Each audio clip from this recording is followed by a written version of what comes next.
Hey,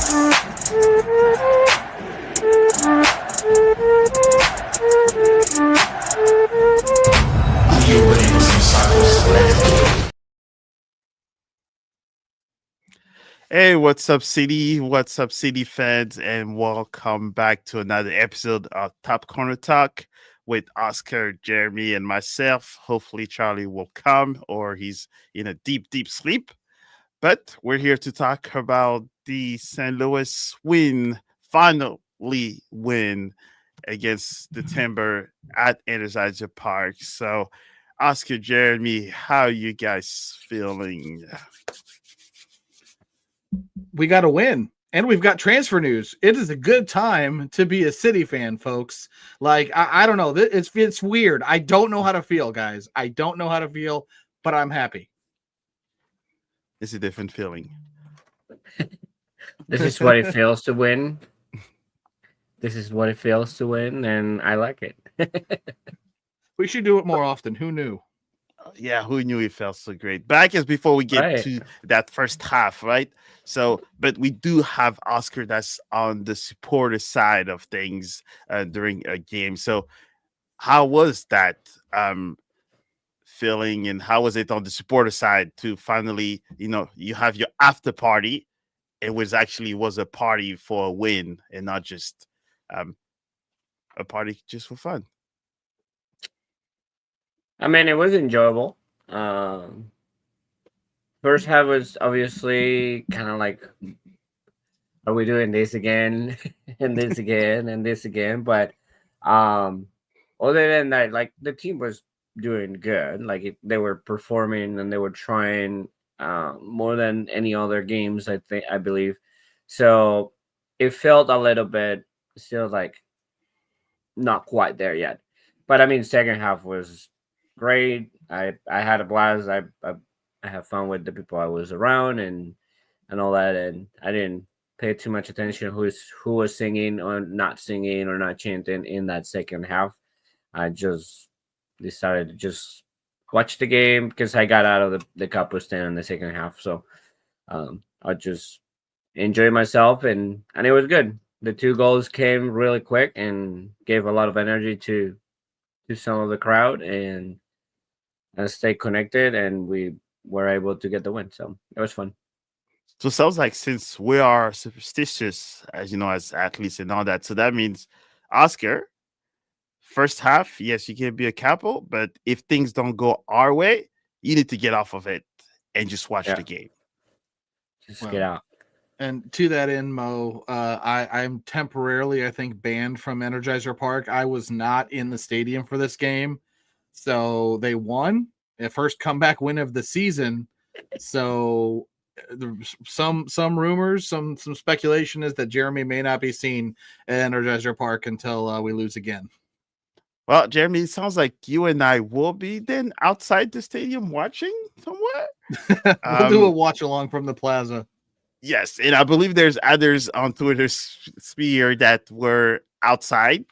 We're not at Energizer Park, so it sounds like there might be a dozen of us, just standing outside, just to make sure City gets the win. So I guess we'll circle back on that and probably drink our sorrow on that aspect of it. So as we jump into the first half of the game, so that was a little bit more eventful. As we watched it, I think there was like 2 ways of seeing the game. There was one where people saying we had majority of the ball and that we looked more, as the team that was going to have the opportunities, but it ended up being Portland to score. So, Jeremy, in which spectrum were you on, and what kind of stood out to you?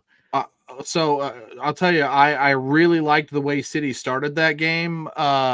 Starting on the front foot, starting aggressively, rattling off 3 or 4 shots in the first 10 minutes. Even Thomas Totland getting in almost one-on-one on the keeper with a 0.2 xG shot just 6 minutes in.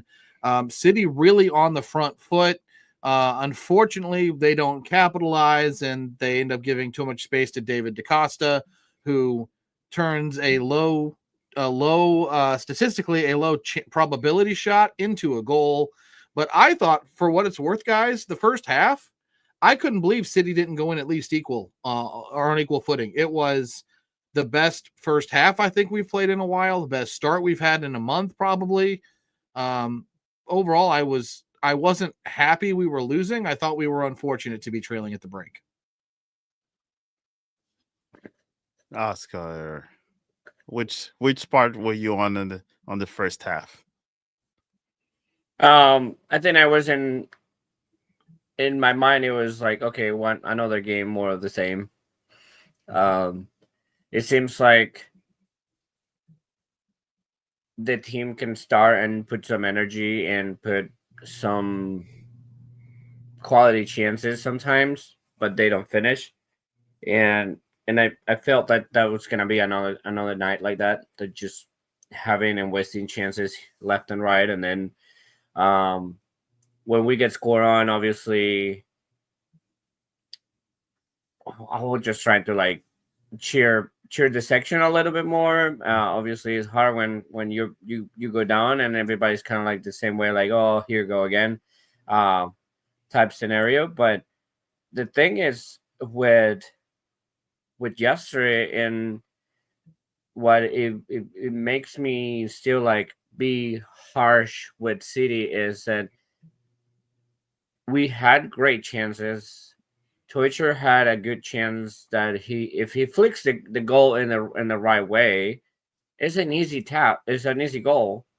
But his lack of confidence, he's having a bad having a bad season. So like he just rushed the process of kicking that ball over the goalie, and he sends it 10 yards wide, when it was actually a good chance to score. So that one's one. Then obviously Totland has it to score, and it's a great save from the goalie. That's not gonna we're not gonna say that he didn't do anything. He was just like, it was a great save from the goalie, but at the same time, like, you gotta finish that. And then in comparison, you go and have Portland had one chance and Acosta just puts it in. And that's where I go harsh with City, because we still have lack of quality. Lack of those key players that in key moments they make that happen. And in my opinion, Portland had a terrible game yesterday. One, kudos to City to make that happen, right? But two, like, I mean, their main players, they only showed up one. Da Costa showed up once, maybe. Well, he showed up twice, and one was a great save from Berkey. The rest, Santiago Moreno was not around, and he's one of the most dangerous players for them. Obviously, they didn't have Anthony, but they did have other quality players. The Venezuelan, he's also a good forward, and they were not showing up. So kudos for City to block everything that way. But for just that first half, I was thinking it's more of the same. We're still lacking quality. We're still losing the game because we had chances and we could not finish as we needed.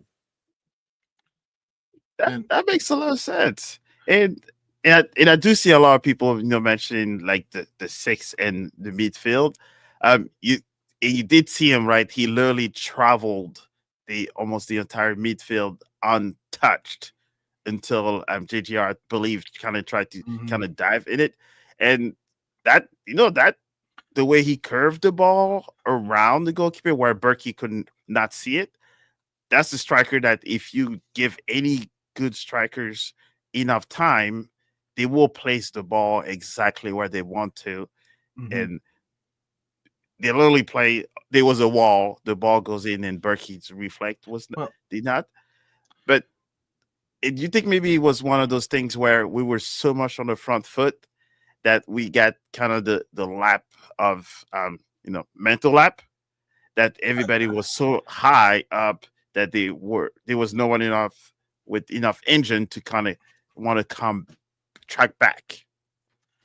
Yeah, you didn't see the urgency from the midfielder and kind of like the the comments on the chat are saying that like you didn't see that urgency from Ostrak or Wallem to really track back that player and put him on under pressure. The one that tried to do the most, I believe, when I saw the replay when I got home was Klaus, that kind of like tried to sprint back to get on him, and obviously we could have make it all the way down there. And to finish what you were saying, Mo, yes, a quality player like that, instead of rushing his finish, he took that extra millisecond to actually plan his foot correctly, open up, and curve that ball instead of like Tottenham, that he just tried to just bust it through. Yeah, I think for me, guys, the goal for DaCosta comes down to the same thing that we've talked about for weeks. We have an imbalance in the midfield. I thought for the record, I thought Ostrak and Volum played really, really well.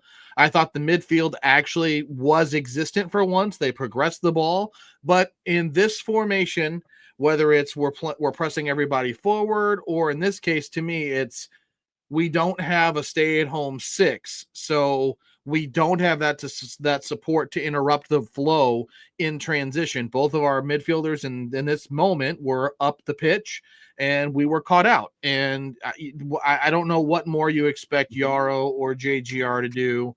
It's just one of those moments where even as Aaron pointed out, yes, at times we were back three, but as Portland multiple times started spreading the ball wide, it still left us vulnerable because of that imbalance when you're missing a true six. Löwen on a minutes restriction only played about 25 or so minutes, had an impact nonetheless, but I think until we can figure out what we're doing with this and get a true six, we're going to see this. I mean, it's been a theme for really months now of this midfield being imbalanced. Yeah, and I think probably if we were watching, the previous year, especially, like in the midfield, we had certain players that knew that they were not offensive players, that they were, like you said, right, stay at home midfielders, where Löwen and whoever was in the midfield with them that were more creative had the freedom to move up. We always knew someone was going to just sit there. I mean, the biggest name was Jabola Bloom. He's the biggest guy, right? That's who it was. Or Miguel Perez, those CDM that knew that we don't want you to do anything else but to do the cleanup job.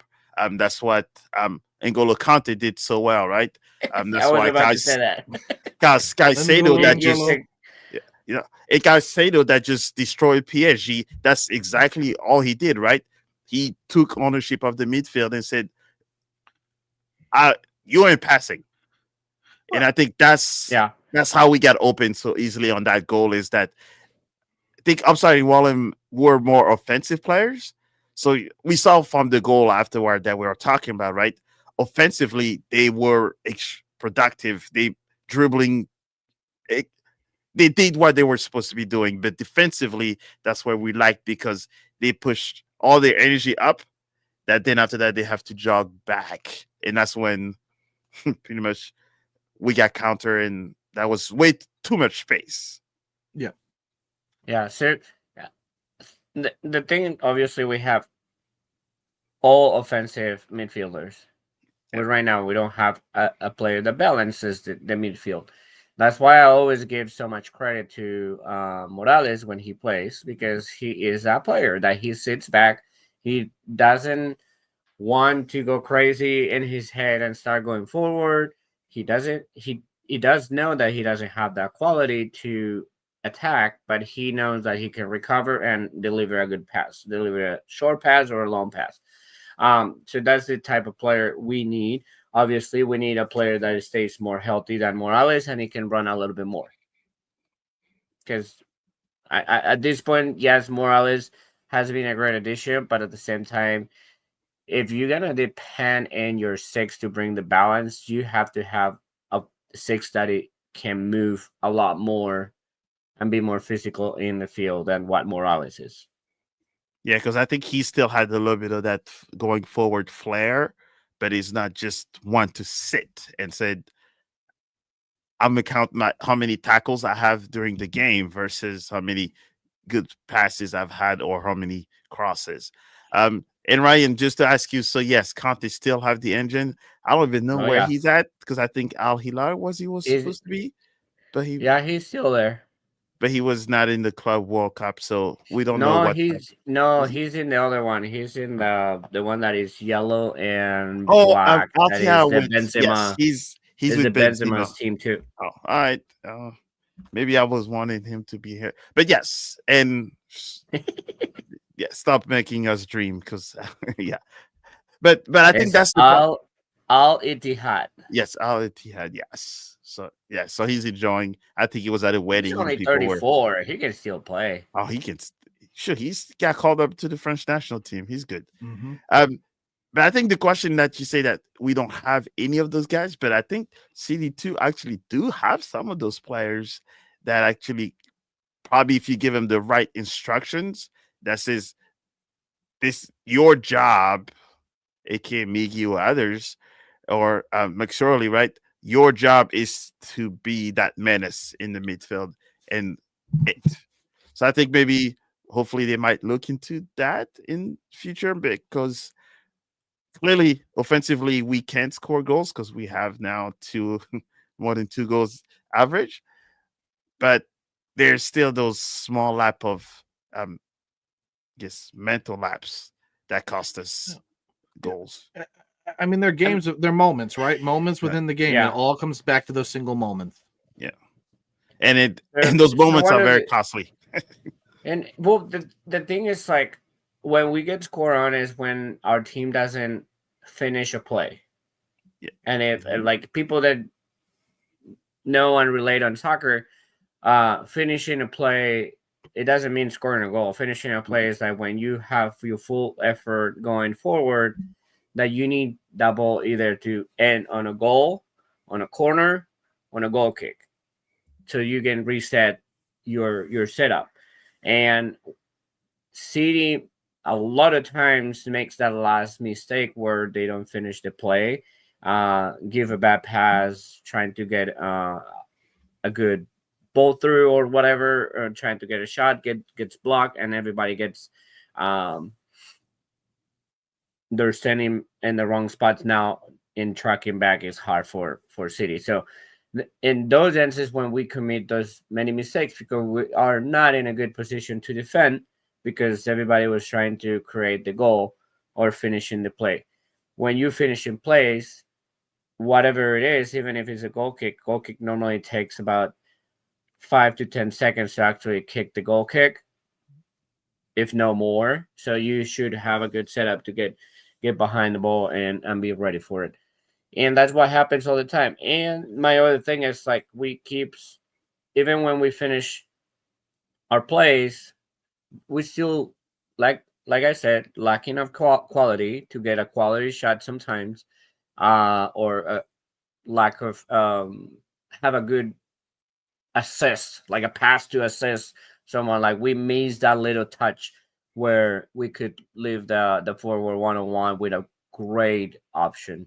That's part of that the other teams do have, and let the forwards get in a better chances.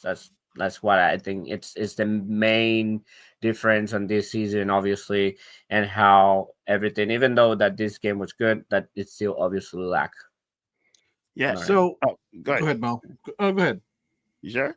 Yeah, because I think the only thing that kept coming back as well, especially on the first half, is that we were doing so much lateral passes as well. Mhm. So, like, when they're just, center back to right back to left back to goalkeeper, we're literally letting the other team reset themselves and then have their forwards actually pressure. Because if you watch for most of the first half, our center backs were getting a lot of the pressure, which they had to go back to Berkey, and then he had to clear it, and then we lose the ball. So I think one of those, maybe the setting of those passes are taking so much time that we're letting the other team prepare, and we're too predictable. Versus when we, maybe Timo, where you'll see him maybe try to dribble one player and then release the ball. But with our guys now, maybe a little bit timid or afraid to make mistakes, or young still. I think that's probably try to maybe keep it too safe, which allow the team to kind of not move as forward as fast compared to the other two. Like Portland, you could see 2 or 3 passes and they were already at midfield. But if you were looking at ours, 3 or 4 passes, our center back or left back still had the ball at their feet. Well, I I mean, think it that just also feels tells you like your lack of quality on your defense and the ball movement. Because if you're full confident and you have a good quality, you make those transition passes quicker. Yeah. well. I mean, so we can fully acknowledge that we don't have ball playing center backs right now, right? We're playing, as Aaron said, our 4th, 5th, 6th best center backs. They're not going to have the progression. They're not going to have the progression skills of a Timo, of a Kessler in terms of playing out of the back. But Mo, what I would say is I think we're caught in between a kind of two minds. We get stuck trying to figure out when do we want to play fast, when do we want to play slow, because we don't transition fast enough. We'll start to, and then immediately we'll stop. I think of a couple of different occasions, especially in the second half, where we're on the break and it seemed like Toy Shirt or Klaus or even Hartle were charging down the field with players left or right. And instead of making that pass, they stop. And then they either pass back or they pass to the side.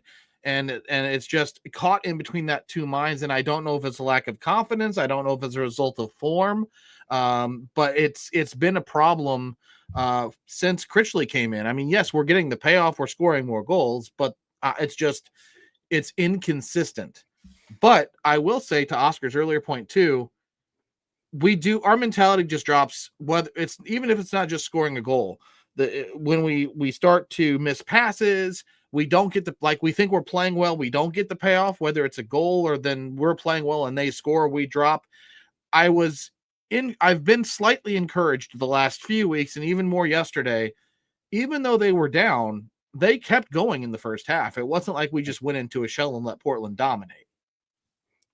Yeah, and I'm starting to see, and I think when you listen to like all the pressers and all of the questions, you can hear Grealish all the time. One of the biggest thing he kind of mentioned is like almost trying to be like the cheerleader or the pep to kind of pep up those guys, try to kind of get their confidence, because what you just mentioned, right, when they're just bolting, towards the opposite box and then stop, it's almost like where their creativity is kind of held, and maybe it's still a little bit of that Olaf mentality maybe that's there, where they may be trying to look for that additional back pass. Because the moment you saw that, and I think as we get closer to, the second half and you start to see Hartel, right, get a little bit of his swag, that you're starting to see him kind of try to take on players, trying to open spaces. That's when I was starting to get excited, because when you see a player opening up a little bit more and having a little bit more fun, that's when they're the most dangerous on it. So I guess before we jump to that part here, so for one of the things that kind of scared us as always is how we always finish each of the halves. So how do you guys felt about the 15 minutes of that half, even though that we were down 1-0? Oscar, go ahead. I mean, I think I don't even know what to say on those 15. Like I know they were trying to push, but there was no clarity on anything. I was just gonna say that it's still, I feel that this team lacks of an idea of how to play. I think it's still, even like we won the game and we gotta go into that, but it's still not clear what the system, the ways to play, where the ball should go, what sequence of passes you should, because I mean, it's not like set pieces or basketball set pieces that you go and practice, you pass A to B to C to D, and then that's what you do. But sometimes, like, what's your favorite ways to outlet those balls when you're in the back, or if you start playing on the left side, like what is your transition game? What's your connection between your midfielders and the forwards? What the moves are gonna be? And I feel like it's still everything improvised. Like, you don't see like clear moves from anybody, like including Klaus. Like, Klaus just tries to move everywhere, but it's not a clear path where Orozco grabs the ball, gives it to Celio, and once that ball is played, Klaus makes a run somewhere that Celio will know he will be there. I don't think we see those often, because I don't think they have an idea of what to do. So those last 15 minutes, to be fair, I was yelling too much at the crowd, like motivating the crowd, not yelling at the crowd, like motivating the crowd. Okay, that sounds better my now. best. So not yelling. I was all positive, trying to motivate everybody around. Trying to watch a little bit on the screen, but not too much of those last 15 minutes. So and for Mimo, after the DaCosta goal, we outshot Portland 6-2. We had that one really, really good opportunity from Toykert that he just couldn't finish. He couldn't get it over the keeper, whether he had room or not, because I think it was from inside the 6 or right around the 6. It wasn't an easy finish. I will say, just a quick note, I do think Toykert had his best game in months. I do think he played well. He didn't get the end product, but he was in dangerous areas. He had like 11 touches in the box. That's far and away his most of the season. Looks like Oscar disagrees. But I will say, though, in the 41st minute, you have to give credit to Berkey for keeping us in that game. Yeah, but go ahead. Yeah. Go ahead, Oscar. I did not punch anybody. Just saying. That play of Toykert, I'm just gonna beat the dead horse. If you have quality players, you score that goal. And I'm not gonna compare Toykert with a good friend of Mo, Mr. Cole Palmer. But did you see what he scored? It was very similar when he grabbed the ball, and instead of like rushing his shot, he take an extra shot to get a little bit wider angle and just nailed it. And you seen that shot. Yeah. It's just that little thing. Yeah. And I know Toykert can get there to score more goals and to be that quality. It just, he doesn't have the confidence at this point. Like, you just saw it when he finished that shot, that he turned around and he's like, that was not good. Yeah. And his face. Yeah, and I think his confidence that's probably like it, because you could, we've had that look, right, where you want to be mad, but you're like, oh man, that was awful. So, and you could see it by his face, and I think that's why I'm like kind of waiting for him to kind of like either have that nice goal or have that lucky goal. That's just, even if it was an awful shot and he knows it's an awful shot, but it still goes in, that's when you get that Klaus, like.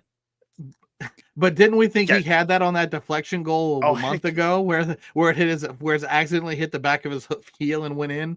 We thought that was going to be the turning point for Toykert. I mean, that shot, as much as it was like one of those rare instances where it's your XG is higher than your post shot XG. So he plugged it right into the middle of the goal, which, I mean, not going to be great. 0.23 XG to 0.16 post shot. So where he put the ball on frame with where the keeper was made it an even worse shot and blew that chance. But City was in the game at the half thanks to Berkey.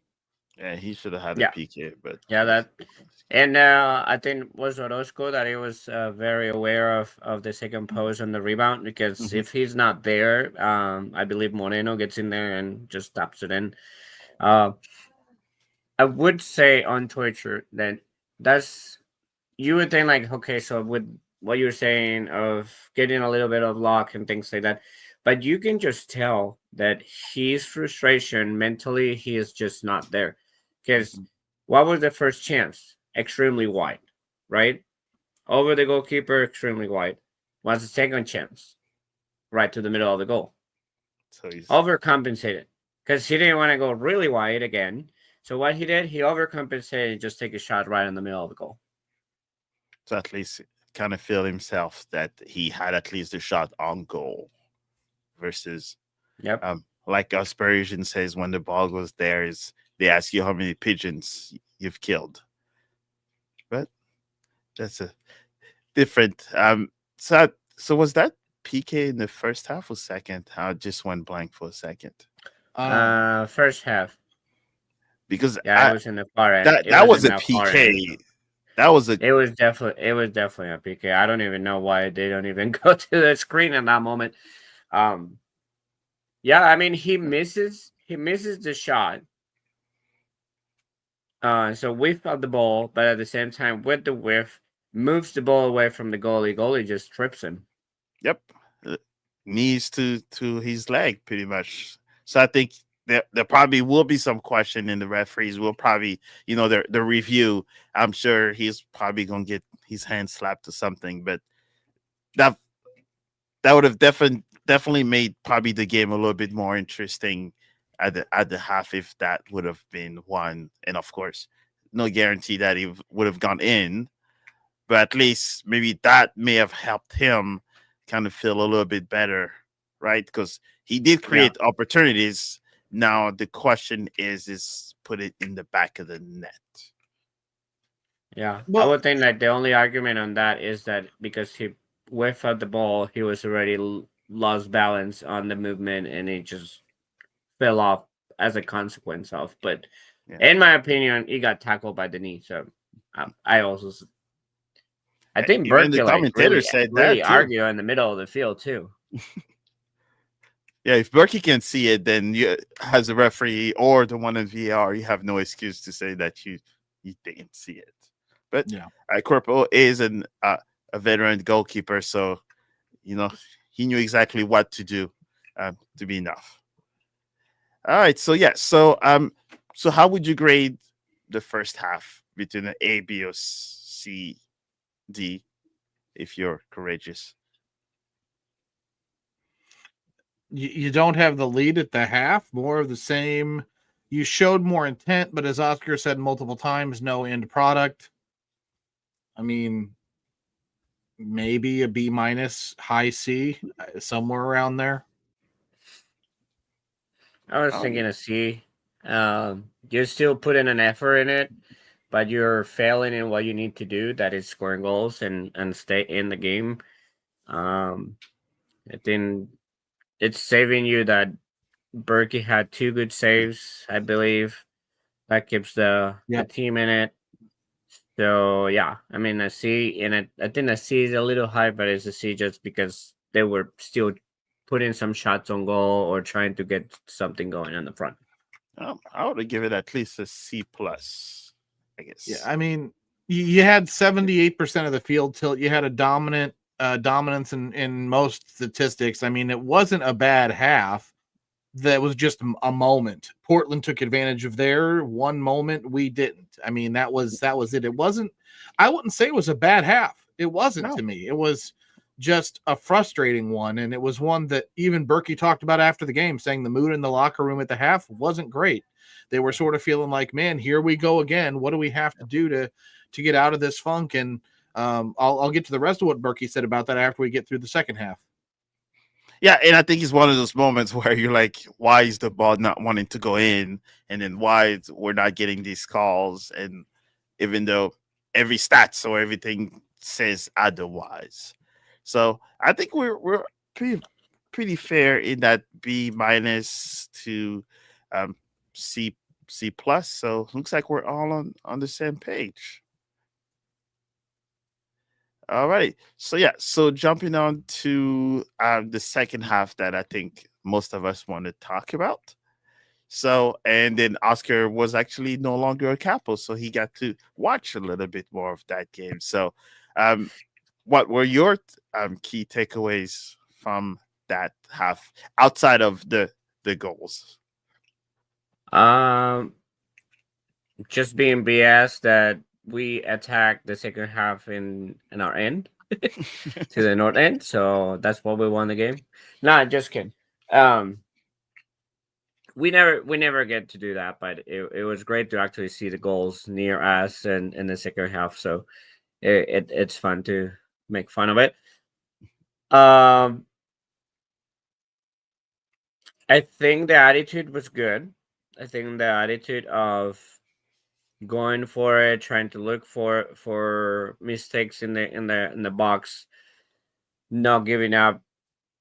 Like you're saying, Jeremy, that they were saying that going a half down and what's happening, it's not easy to come out again and say, hey, we're just gonna go and get it.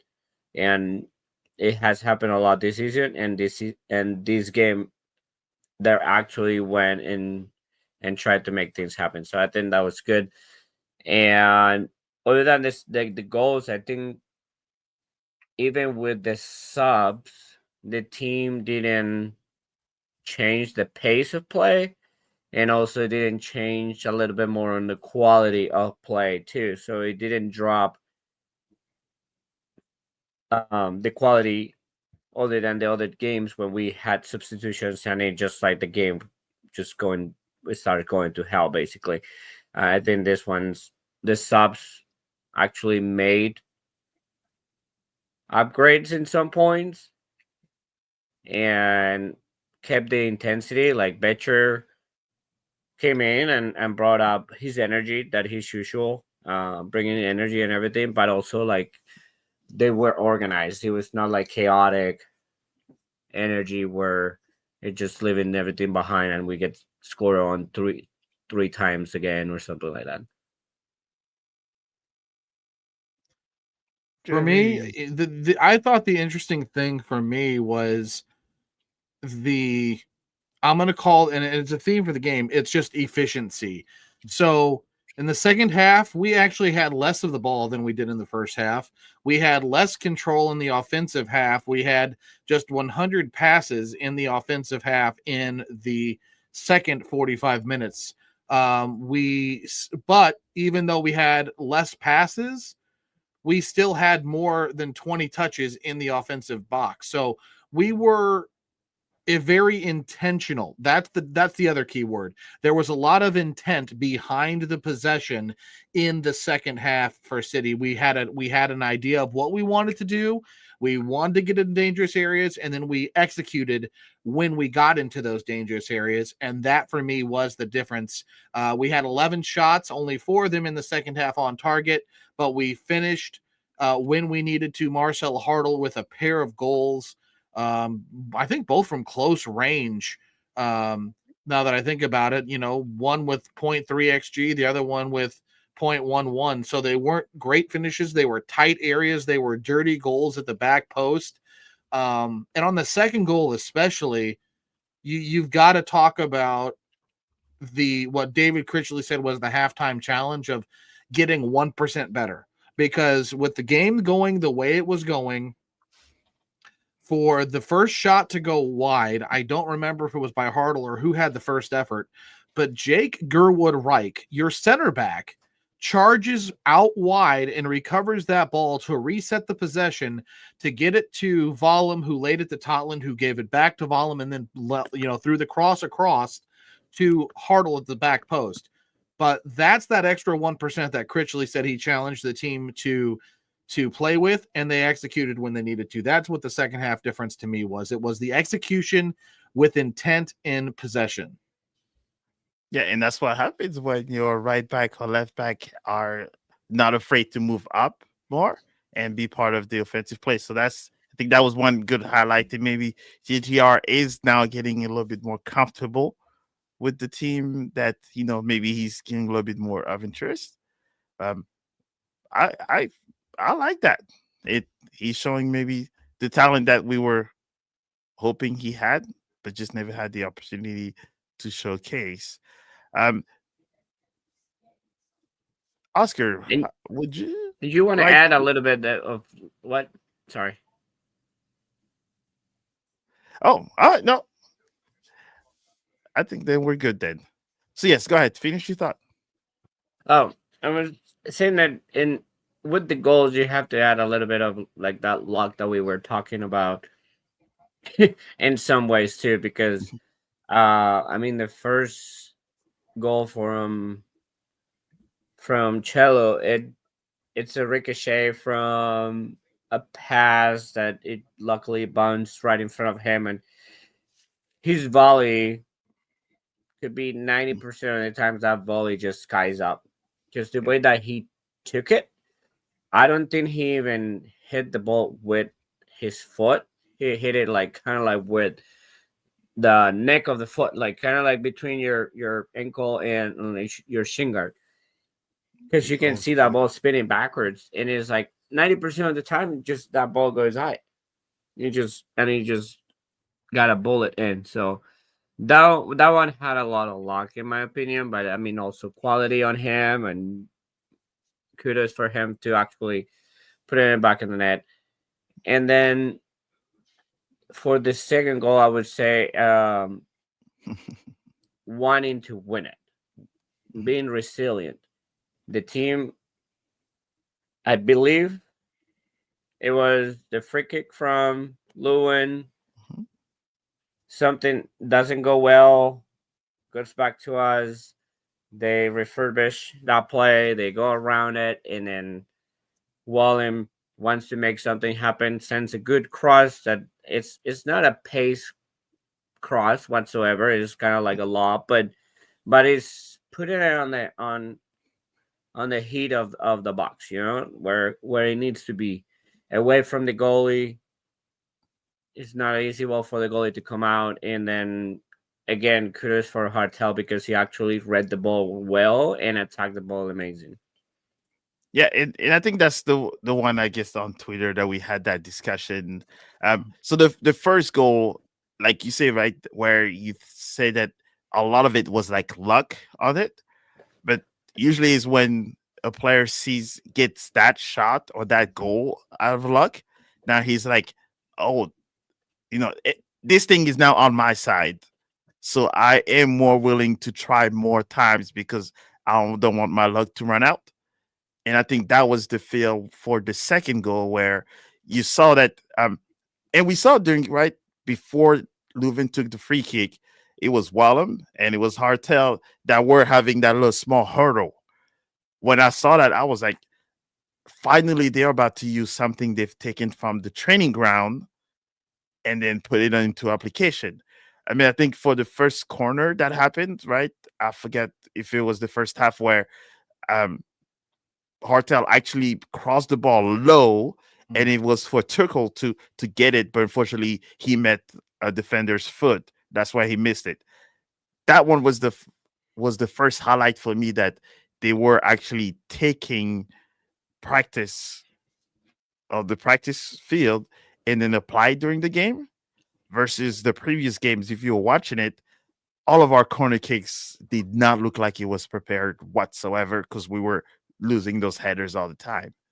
So then when I saw that free kick and you saw it first, you see how Löwen kind of crossed it to the lower box.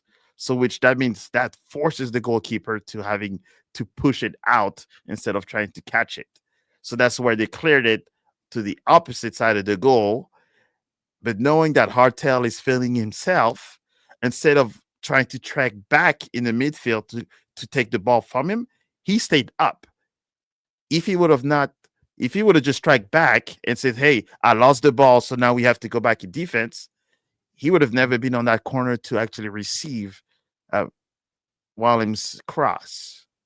So that was the kind of the discussion that you had yes. Löwen in already, so that releases Hartel a little all bit of the more pressure, yes, on the pressure of going back or like setting up for defensive side. So yeah, so they had to pay more attention to him as well. So that's what I was having on Twitter, right? Is that you see the end goal, which is Hartel scoring, but there's multiple pieces that have happened for it to happen, right?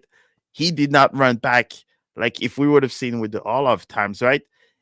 the moment the ball crosses to the other side, everybody was going to track back to play defense as a team. But where was JDR? He was in the far corner with Wallem. That's how they were able to play the 1-2 pass for him to lob it. That would have not happened the past few games. So that's the aggressiveness that I enjoy watching, because it was like they were feeling themselves, and Hartel was like, today's my day. Well, And if they don't get that first goal, is that the moment where that's, because so Löwen's free kick comes in, gets pushed out, Hartel shoots it, but it goes wide across the face of goal. If they had not already equalized, is that a moment where JGR is, you know what, nothing's going our way, I'm demotivated, and he doesn't make the run to keep that ball in and then recycle it back to Wallem to reset and ultimately get what comes of it, which is the Hartel second goal? That's my question, is that a moment? But also, speaking of feeling themselves, Mo, going back to the first Hartel goal, one guy who deserves a ton of flowers and credit for the buildup in that is Tomáš Ostrák. Ostrák went through the midfield. I think he took on 2 or 3 players, won the ball, kept the ball, and then kept moving the ball forward another 15, 20 yards. That play, that's to Oscar's word of resiliency. Bingo. He had the desire, he had the hunger, and he fought through it. And the end goal was Hartel's first goal to equalize.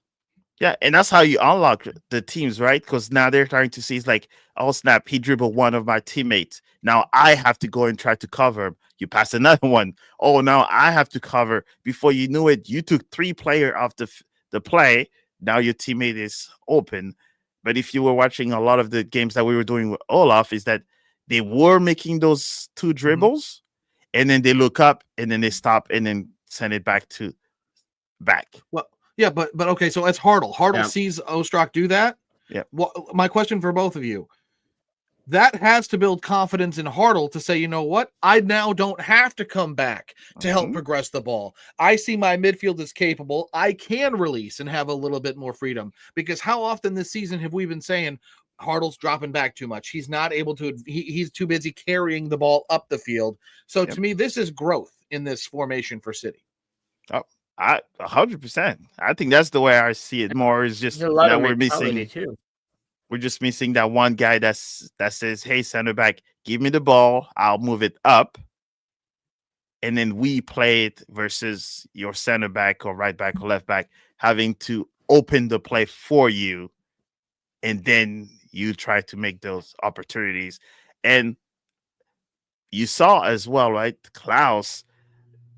You start to see a little bit of that Brazilian Klaus things, right?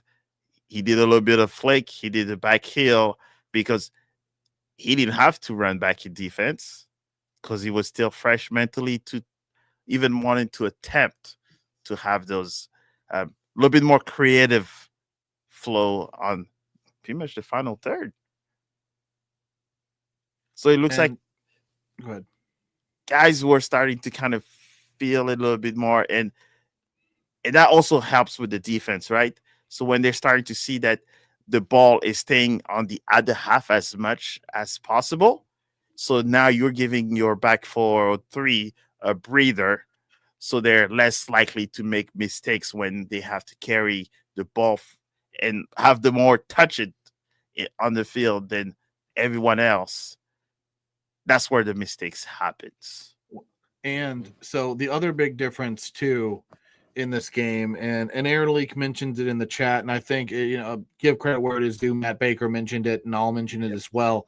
Konrad Wallem, Tomáš Ostrák, your 2 center midfielders, combined for over 360 yards of carrying distance forward, progressive carrying distance. That's a massive change, because where have we always been saying we progress the ball all season? The wings, whether it's Reed or Orozco or Totland, or the long balls direct to Klaus. That is a huge difference. On Sunday Night Soccer was that progressive carrying difference in the middle of the park for City. Yes, I think one person we've not mentioned is Orozco. I think what he kind of showed as well on that, it's the willingness to battle against other players and not being afraid, because there's nothing timid about that. He's 21, and I think he's pretty much a MLS proven player because he's a homegrown as well. But it looks like playing it in a different position to begin with. I think it was like almost one of those highlights that we keep talking about, or we should still talk about, because he's almost making that position his. And, he's battling those grown men, which I kind of enjoy that as well. He's showing that he's not afraid to, one, make tackles and maybe get a yellow card if needed to be, but also battle with those 1v1 on the touchline just to let no one pass him. So I think that was refreshing to see that even at the young age, we have a great group of people that can step up when needed to be. We've talked a lot about City 2 and the guys down there who have had a really great season leading all of MLS Next Pro. Lutz was on KMOX over the weekend saying, there's 5 or 6 other guys down there who are probably worthy of first team minutes. Orozco, this is his second appearance. He now cannot make another one without being signed to a first team contract. But he shows maybe he's going to push Reed. Maybe he's going to push that development as the left wing, as that left back. I mean, was he perfect? No, but he's solid. In the 2 games we've seen from him, he's made some really strong defensive runs. He's made good plays in coverage. He's made some decent balls played in the offensive buildup as well. Now, did he take? I think he took a yellow in the game against at the weekend against Portland. If I do recall correctly, he did in stoppage time. But I've liked what I've seen from him. He was picked up in the last transfer window in the winter, I believe, previously after playing with Real Salt Lake's next pro team, Real Monarchs. Yep, as a homegrown. So I think he's like proven MLS. I think I'm wondering maybe if that was the goal all along, because I think he have shown more maturity, I guess we'll say, on as a player himself. But I think City, I'm still hoping maybe Antwit maybe get one of those opportunities, because I think he's more of a 6 himself, where he's not going to move up too much. He's just I'm gonna take the ball from you and pass it back to whoever. I guess a Ghanaian, so that also helps.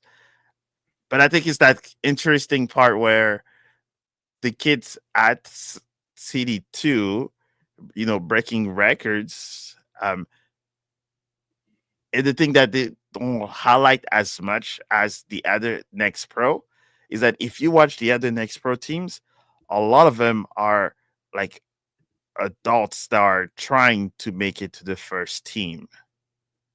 Compared to City 2, is that there's players like, the Makai that are on the edge of being MLS players. But if you watch that roster on those City 2, a lot of them will probably just go to college. And they're just being developed as players at this moment. So I think it's even more interesting and, I guess, nice to see that we're actually developing players, and that maybe we have a handful of those guys that could make it if given the opportunity. And this season might be that time, because we almost have nothing to play for, which I hate to say, but yeah. Yes. Yeah, I mean, it can play both ways in You're on your mute, developing Oscar. on City 2. The what? Unless it's me. Oh, I can hear Oscar. You hear me? I got you, Oscar. Okay. It can be both ways with City 2 developing, because yes, you are aiming everything from the young side, not adult players like the other guys doing, or like the USL Championship, basically. But also you could have a lot of those that, like Mose, they go to college and they get lost there. Because when you have college competitions, you only play half of the year competitive, and then the rest of the year you just kind of like little practices here and there, like because NCAA is also weird and on those ends. So I can see both ways. We do have good talent that they could develop into something. Obviously, we have the names, we know them. Joyner, Pierce, now Orozco. It's been read before. Even like Miguel Perez, I think he's a player that he still need a real chance. If it's not with City One, like with a team that gives him a chance of play in the position he wants to play, not the one demanded by a team. So that will be in a specific for him. But and yeah, that was basically what in that development of the city too. One thing that I was gonna say about Orozco, I think Orozco has not for being a Latino, but has that huevos, that has mentality of having huevos and he's playing, not just he's smart playing, but he also has that courage and that never giving up a ball mentality that a lot of Latinos grow up with. That they might lack of talent sometimes, but if you got more of those, you are successful. And I think that's what he's really showing, that he's a smart player, but at the same time, like he will never give up on anything. That play that I mentioned earlier with the save of Berkey and he being on the line to clear that ball, that just tells you like how connected and how focused he is on his game. So yeah, I just think like he should be a City One player. Well, probably they'll just wait until the end of the season to make the deal. I would think. So it'll be interesting. We'll have, and we haven't talked about the transfers yet, but if all the moves we've heard about come to fruition, we'd have one supplemental roster spot open. And in my mind, as much as I love Mackay, and we can talk more about this as the show goes on, but I think Orozco gets it. I think you have a greater need for depth at left back than you do at for a winger when you've got guys coming back to health. So I think for me, give the spot to Orozco, let him and Reed rotate. That way you don't overextend Reed. You get a chance to see what Orozco can do on a semi-normal basis with the first team and determine if that 21-year-old is going to be a piece of the future with Reed out on the left. Because if they can shore up the left back spot, then to me, you can start to pivot in the future transfer windows and rebuild this roster with one less question mark. That's just my 2 cents. Yeah, no, I mean that's a great point because you can use the spot from Janis Horn specifically. Yeah. You have Janis Horn on the left side, then just swap him, take that spot, and it would not hurt what your plans were, and then keep focusing on your 6, your 10, and your 9. I would say, because if we still say like our wingers. Maybe a right winger. It's something, especially a right winger, a fast one, or if anything like that. But I mean, we do have Teucher, we do have Silva, we obviously now we don't have Alm. For the Silva is still here, probably forever, and you have Betcher that has been playing on that end lately. So those wingers positions, I don't think that's such a necessity unless you bring quality. Well, and I think that's where the rumored signing of Sang Bing is going to be. Sang Bing is going to play probably right wing. So maybe now with Celio going down, you see Silva playing his preferred spot on the left. I still don't think we're going to keep Silva long term. But that to me would make sense. I mean, you mentioned Toykert, who's playing on the right. Betcher played on the left in this game, came in for when Celio went down with his injury, which is unfortunate. I'm hearing it's a clavicle on him, so another collarbone type injury where Celio left the game in a sling. So and just was on a very unfortunate injury there for him late in the match. But yeah, I think it's going to be interesting to see how this roster continues to take shape, because you figure we're a long shot for the playoffs. I don't want to have the conversation because I don't think it's realistic, but with that piece of it and the complications that come with, well, you have to have a roster spot if you're going to do a short-term call-up, and you can call them up, 4 times, but they can only appear twice or whatever it is. It's either 4 or 6. I don't remember off the top of my head, but either way, they can only play twice. So, Mo, I'm with you. I would love to see Seth Antwi when he was practicing with the first team a few weeks ago, and I knew we needed a 6th then. I was really hoping that when we go on the road, we'd see him called up, and maybe we see him against Dallas at the weekend. But who knows? But because you're limited again by those roster rules, which I think they really need to revise, because it's stunting growth. It's stunting.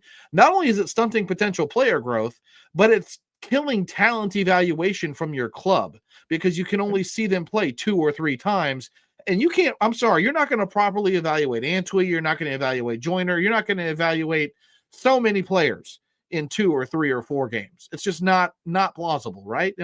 Maybe I'm wrong, but that's just my feelings on it. No, I think that's one of the stupidest thing that MLS can do, especially where they're saying they want the league to be like a feeder league to other league overseas. So why would you put such a stronghold on your youth players? We all see the other teams on the other side of the world, right? That they have 1 or 2 of those academy kids that most likely won't get playing time, but they're traveling with the team. And if something happens where it's a 4-0 win, or they know they're about to lose the game, then you see those kids show up and say, hey, there's 18-year-old blah, blah, blah from the academy that's getting his first 5-10 minutes. I personally, especially when you say it's City and then it says City 2, I don't understand why you have restrictions. It's the same owners are paying you. You're playing in the same stadium. You use the same, like, everything is.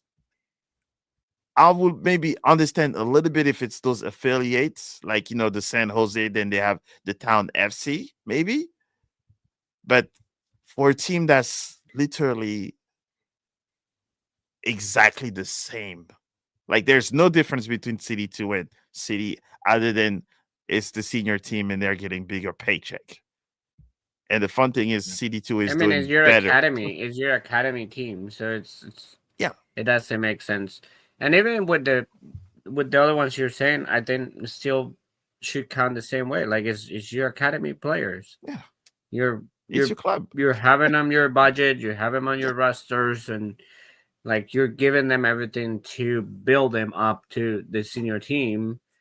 Just open the doors. Like it's just dumb. And how do they expect to have like a 15-year-old prodigy if you say, fortunately we can only have you play 2 games with the senior team? Like, well,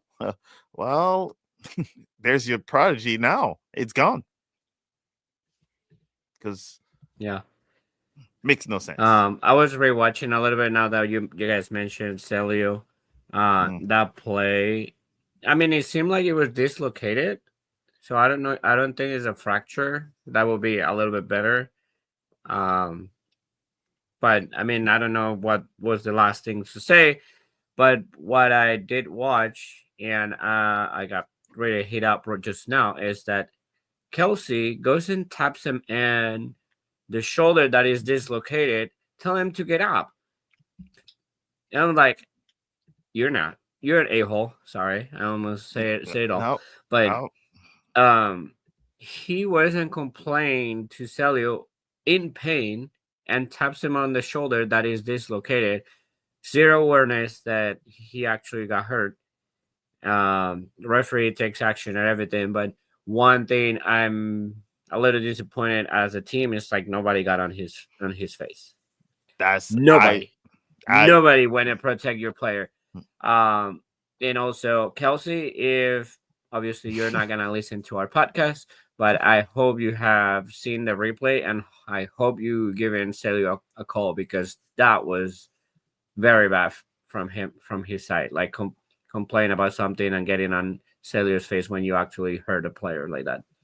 and you know exactly that you shoulder him from the back. So we all know your cartilage are over here. If you did it, of course you're going to dislocate.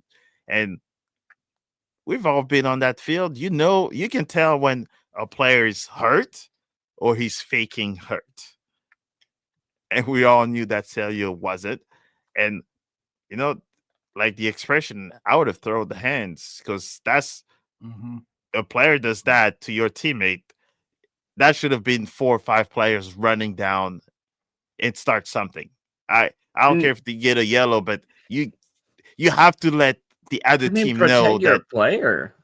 That's like, hey, even if it wasn't a foul, even because I mean Kayla is saying I don't think the rest of the team knew the extent of the injury, but no, it's not even that. Like my player is on the ground and you're going and tapping him, I'm getting on your face. Yeah, we've seen near fights break out on a pitch over much less than that. Much less. Just standing over a guy who's down has been enough to start a fight. So or at least enough pushing, right? Because they're not going to. Rarely do we see full fist fights unless you're talking about the end of the Club World Cup final. But was it Betcher that clearly got full blown pushed? Oh yeah, like off play, like that. Yeah, that's another one. Well, and I don't know how. Yeah, he was already on a yellow. I don't know how Portland ended that game with all 11 men because.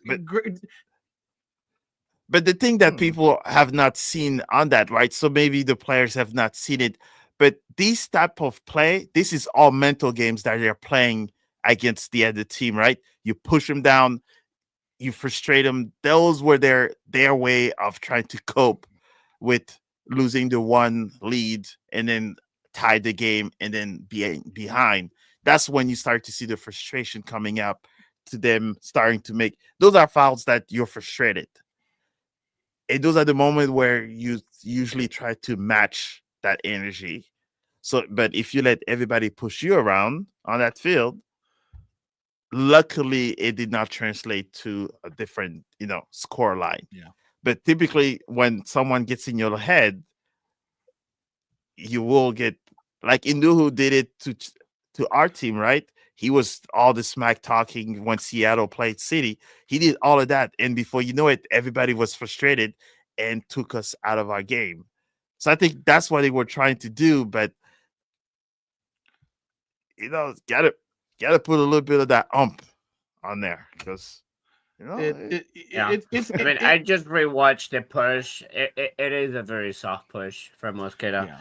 It's just like the circumstances and the way that he's already on the yellow. Like obviously, that's why they had that long talk on that corner saying like, "Hey, come on, you had a yellow," and also telling Betcher, "Hey, it was a soft push. Just don't over try to sell it." But at the same time, if your team's smarter enough, they go on Mosqueda a little harder. 2 or 3 guys go on Mosqueda and try to get him more pissed off. So he might throw a push to another person. He might throw a little slap in the face, something like that. But they let him go away. Well, I mean, it's just enough to get in their head. It's like was it Cucurella and Neves in the Club World Final? Oh my goodness, World Cup final, where Cucurella just kind of checks him and Neves just yanks him down by his hair. But I mean, that's what you're talking about, right? Those just little things just get in the guy's head to where it takes him out enough mentally where he makes a mistake, and next thing you know, he's off. It makes a ton of difference. But it's nothing vicious because those 2 guys you just mentioned, I can guarantee you they're going to go on vacation together. But for those 90 minutes, they do not like each other. So I think that's why you want to see a little bit of that excitement for City because our first year that was we had those guys. So I think you need a little bit of that so you don't let the other teams think that you're push over. The interesting thing for me, guys, is post game, Critchley talked about how he wants his players to be emotionally connected to the game. You almost wonder if we'll start to see more of that. He said it's healthy for guys to have that emotional connection to a game. Maybe we'll start to see more of that as the season goes on. I got to. He's I playing a like lot of that emotion game, as you can tell.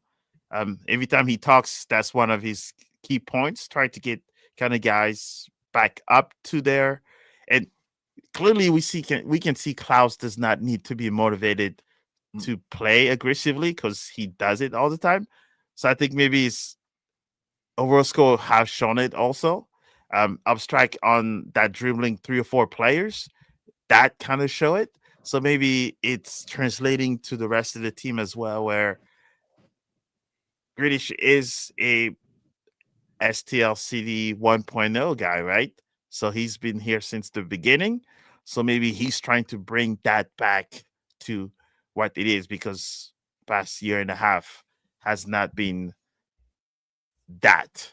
Our German guys and the new guys that have come in probably don't have that misfit attitude that the guys that are no longer here had, because they got moved to a new team, so they had something to prove. Maybe our new high paying players didn't have as much of that grit, we'll call, but they're showing it at this moment. Yeah, I don't think anybody has it. And even like if Critchley is gonna try to get them pumped a little bit more and like get connected in that, you don't see the attitude of like supporting your players, supporting your teammates. Um, you don't see one player that gets always on in front when someone's on the ground. Like you see all our players get on a foul, get on the ground, and nobody gets in front of them, like protecting them, like make sure like nobody goes and does something dirty where this time happened. And sometimes like just that little tap on the shoulder that obviously it was hurt, but a tap on the shoulder might not look bad. But sometimes people goes and step on you or get and yell nasty things. They pinch you while they're yelling at you. Like they get along with they get away with those things sometimes because they know how to do it, that cameras won't really see it, or even with VAR, like all those stuff, like they still do those kind of things. And you as a teammate, the first thing you're supposed to do is go and stand right next to your teammate that is down, just to make sure like none of that shit show happens. And people saying like Betcher is one of those. I don't think Betcher is one of those. I think Betcher just likes to make fun of the rival in that in that the comical way, in the I'm gonna laugh on your face.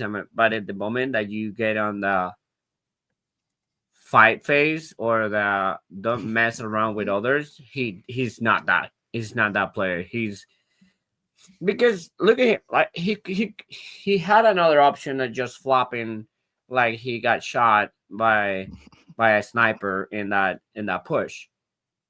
He had another option, and the option was taking that little push and getting in front of his face. Don't fall down, just take the push and go back at his face. But he didn't. He decided to go in the flop one. He was selling. So I don't think he is that courage guy. He's more of the I'm gonna get on your head. That is good, and I'm gonna laugh at your face, and I'm gonna try to make fun of you so you get pissed off different ways. But it's not the fight mode one. And I think it's good to have that guy. I think he's maybe the It is. I'm not saying play. it's not, but I don't think he's the one that we're saying is No. the fight guy, protect people. No. I think he will just frustrate the piss out of you and get in your head, like you said, right?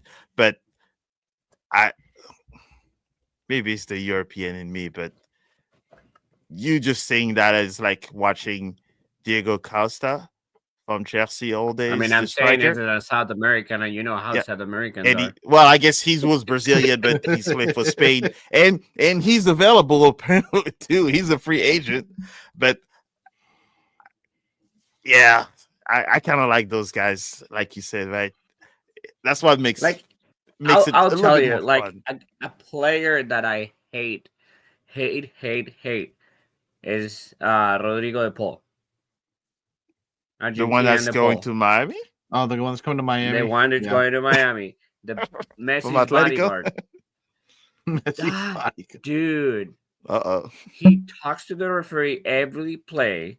He gets in the person that touches him, gets on his face every play, and every time they touch one of his teammates, he's on top of the guy. Like, why did you touch him? What did you do? Why did you do? It's like, he's the most obnoxious player, but he gets away with everything because he's smart. He gets on everybody's head, and in the moment that he needs to go and push or kick somebody, he does it. Oh, great. So now he goes to Miami. So sounds like sounds like Oscar, you're gonna have nightmares. I mean, rules that MLS rules that apply to Miami, right? Well, I mean, hey, they have to spend that money they won in the Club World Cup, right? How much did they win? I mean, they cannot spend that, right? Well, where else is it going to go? I mean, there's no transfer. I mean, what else are they going to do with it? That's what I thought. They win money for playing, for participating, and for advancing because they made it out of the groups. So I thought MLS would be like. I thought MLS was like, oh, hold on, we play with Monopoly money. You're gonna have to put you're gonna have to put that somewhere else, and maybe take for Miami here. For Miami, it's okay to play with real money. I believe that. Go ahead. Didn't it say Chelsea got over 100-something million? 42 million for like the total. It was 42 million to qualify to the final. I can't remember what was the final winner. So I think they said like the total was like almost 104 million. So it literally paid for their 3 or 4 players that they paid, and now they pretty much get it cash.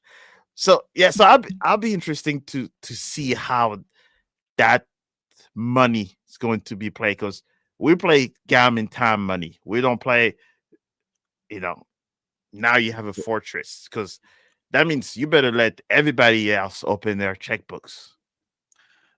I believe the official term is Garber bucks. but oh boy. but in all seriousness, Chelsea won $125 million. That's the total they win for winning the Club and World Inter Cup. Miami won $21 million. Yeah. So your breakdown, by the way, was you guys got 40 just for winning the final, and then 85 million over the course of the rest of the tournament total for all of the victories and advancing. So it literally the financial fair play in Europe, that they have all of the teams that were sweating. Literally all of them that had it, including Chelsea, just got wiped. They wiped it in a month. Because even Man City made it to the quarterfinals, I believe. So that's a good change there. Obviously, Real Madrid got a boost that they never needed, but the ones that will cry, sorry, Barcelona fans, but they were all saying, "Oh, this tournament doesn't do anything for anybody." Here we go. You wouldn't be out of that list. I think Liverpool too, and all of the teams that have a big paychecks to write to their players that were not in the Club World Cup said it was a waste of time. It was like, because you're not in there. That's I mean, it was an amazing tournament. That was a good soccer tournament, a football tournament. Hey, Alex. I think every single team that played in the Club World Cup, it was to clear the tab. And the other one for like the Brazilian teams, if you watch, I think Fluminense, 3 or 4 players have now signed with EPL. Flamengo's has like 2 or 3 players. Like now players are being picked. It was a great showcase for them. Yeah. And those guys are now, now they're moving to Europe and they're getting nice paychecks. So I think at the end, everybody won. But I guess since we're talking about that before we kind of close out the show, is that so I think probably I followed it, and then Oscar had his team that came. But for you as like the American viewer, because I've experienced the Club World Cup already with Chelsea, and they've won it and all that, but that was all in like Qatar and Saudi Arabia. So for you as like probably maybe the first introduction to the Club World Cup and experience, how was that for you? For me or for Oscar? No, for you. Oh, I mean, so I admittedly did not get to watch a lot of it. But as a neutral, like I enjoyed it. For me, it was about getting a chance to see teams I don't normally get to watch, especially the Brazilian sides. I don't get to watch Fluminense. I don't get to watch Palmeiras. That was neat. Getting to see matchups outside of the Champions League. Again, a PSG Chelsea final. I mean, that's Champions League kind of stuff that I'm used to seeing, but it's nice to see. And it's fun to be seeing it in America, right? So that's just a little bit of a perk. But for me, as a soccer guy, I enjoyed the games I got to watch. I think also for me, it was interesting to see a tournament in the summer in the US and how that's going to impact the World Cup. Because I've heard rumblings that they're going to move them all the World Cup games indoors because of the weather and the way some of those weather delays happened. I don't know if that's true. I've heard rumors and speculation about that. But I enjoyed the Club World Cup. I thought it was a fun tournament. And obviously, there's a huge financial payout and boost to all these teams, even Inter Miami, who didn't make it out of the round of, 32 or 16, whatever it was. Yeah, I didn't pay attention. But yeah, and I think that's where a lot of this, and I was reading, some of our European chats that we were seeing, is that one thing that was highlighted in here is that maybe the stadiums were not as prepared as what we'll say, for example, Qatar, right? The last World Cup where Argentina played. If you watch a lot of the other countries that have won a World Cup to host a World Cup, like they took infrastructure to heart and they built like crap out of new stadium, new hotels, new roads, new, like everything is new.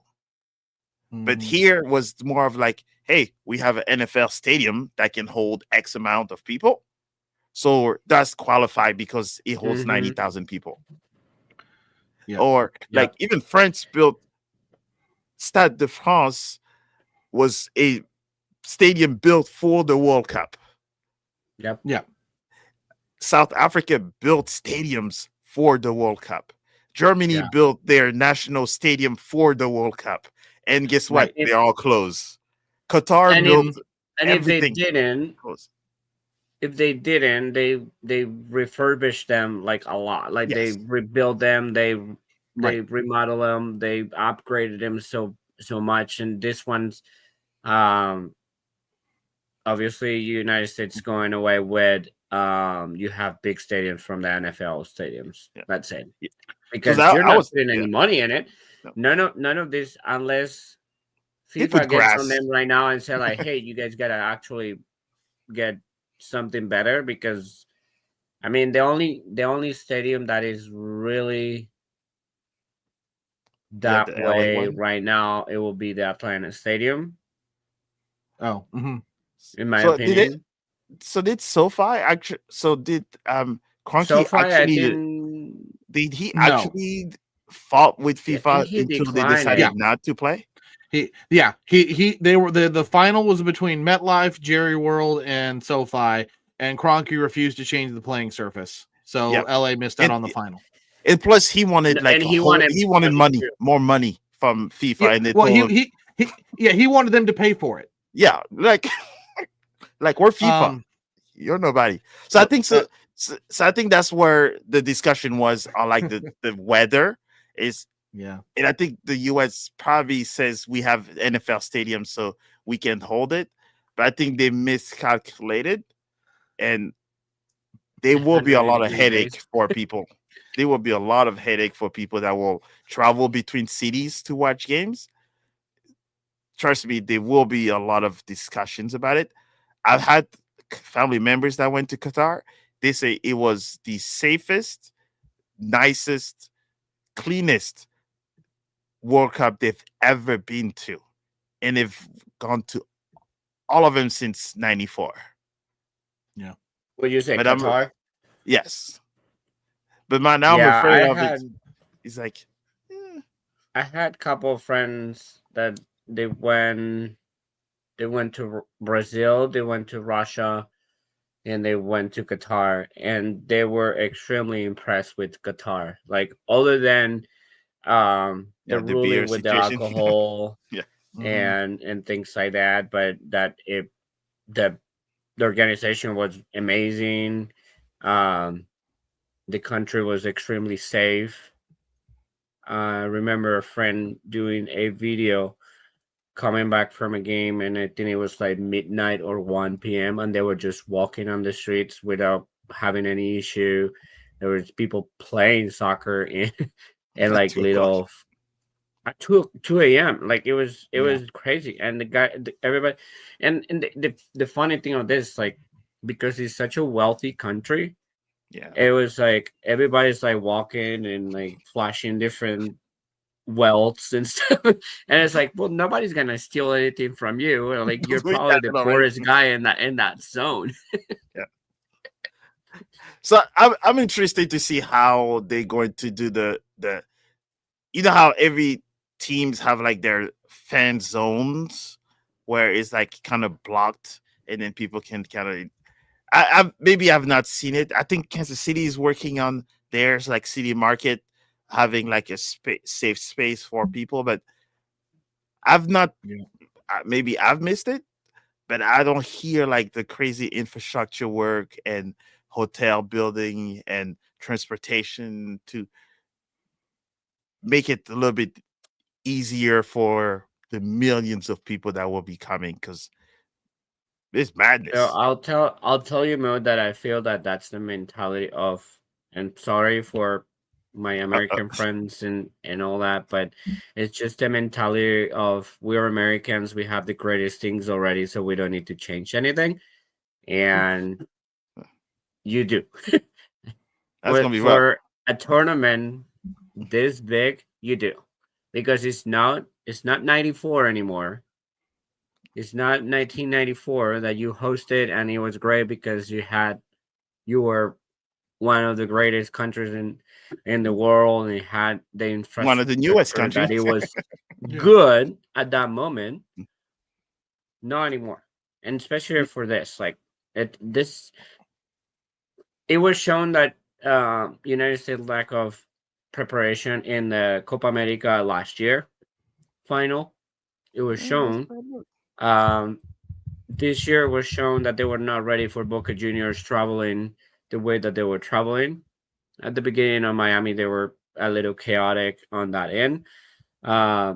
They were really surprised by all the Brazilian teams traveling the way they were traveling and following them in every single city. And that's So, nothing. and that No. was exactly That's nothing. so that's nothing, because they're clubs. And Yeah. imagine you're Brazil, they're clubs, and they have 4 different ones, and they were all distributed, right? And those are 4 teams out of the 16 teams that they have, probably the same amount of fan base. Yeah. If you add those 4 to those 16 and they go Brazil, Yep. be ready for that. Same for Argentina. You have Boca, River, San Lorenzo, and you go for Argentina. This country is not ready for that yet. Oh, shoot. I went to Disney one time where I think a few years back, I think it was during the summer. I think everybody was out on Brazil. I kid you not. There were 16 coaches bus that was at Disneyland that parked. And the amusement park, I thought I was in Brazil because it was nothing but Portuguese speaking.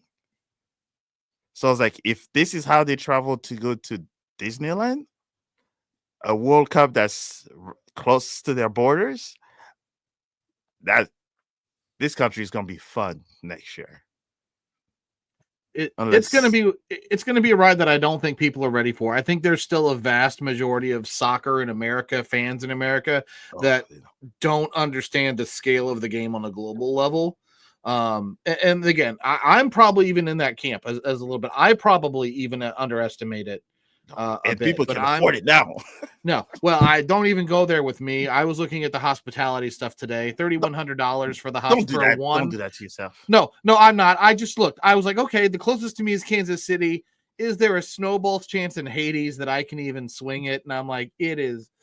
I don't know. Now, if I can find hospitality tickets, are dumb. But I know. Yeah, we all know. We looked at the prices. we all are like, no.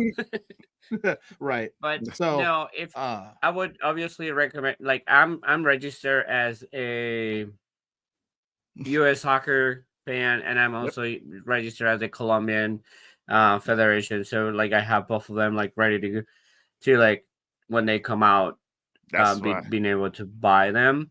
And trust me, I'm not gonna make the mistake that I did with the Boca Juniors tickets. I will buy all 3 of the Colombia games, no matter what they are and where they are. Hey, you saw at the final there was a whole bunch of Palmeiras fans that had front row tickets and they had their jersey. And yes, Alex, trust me, they love Disney.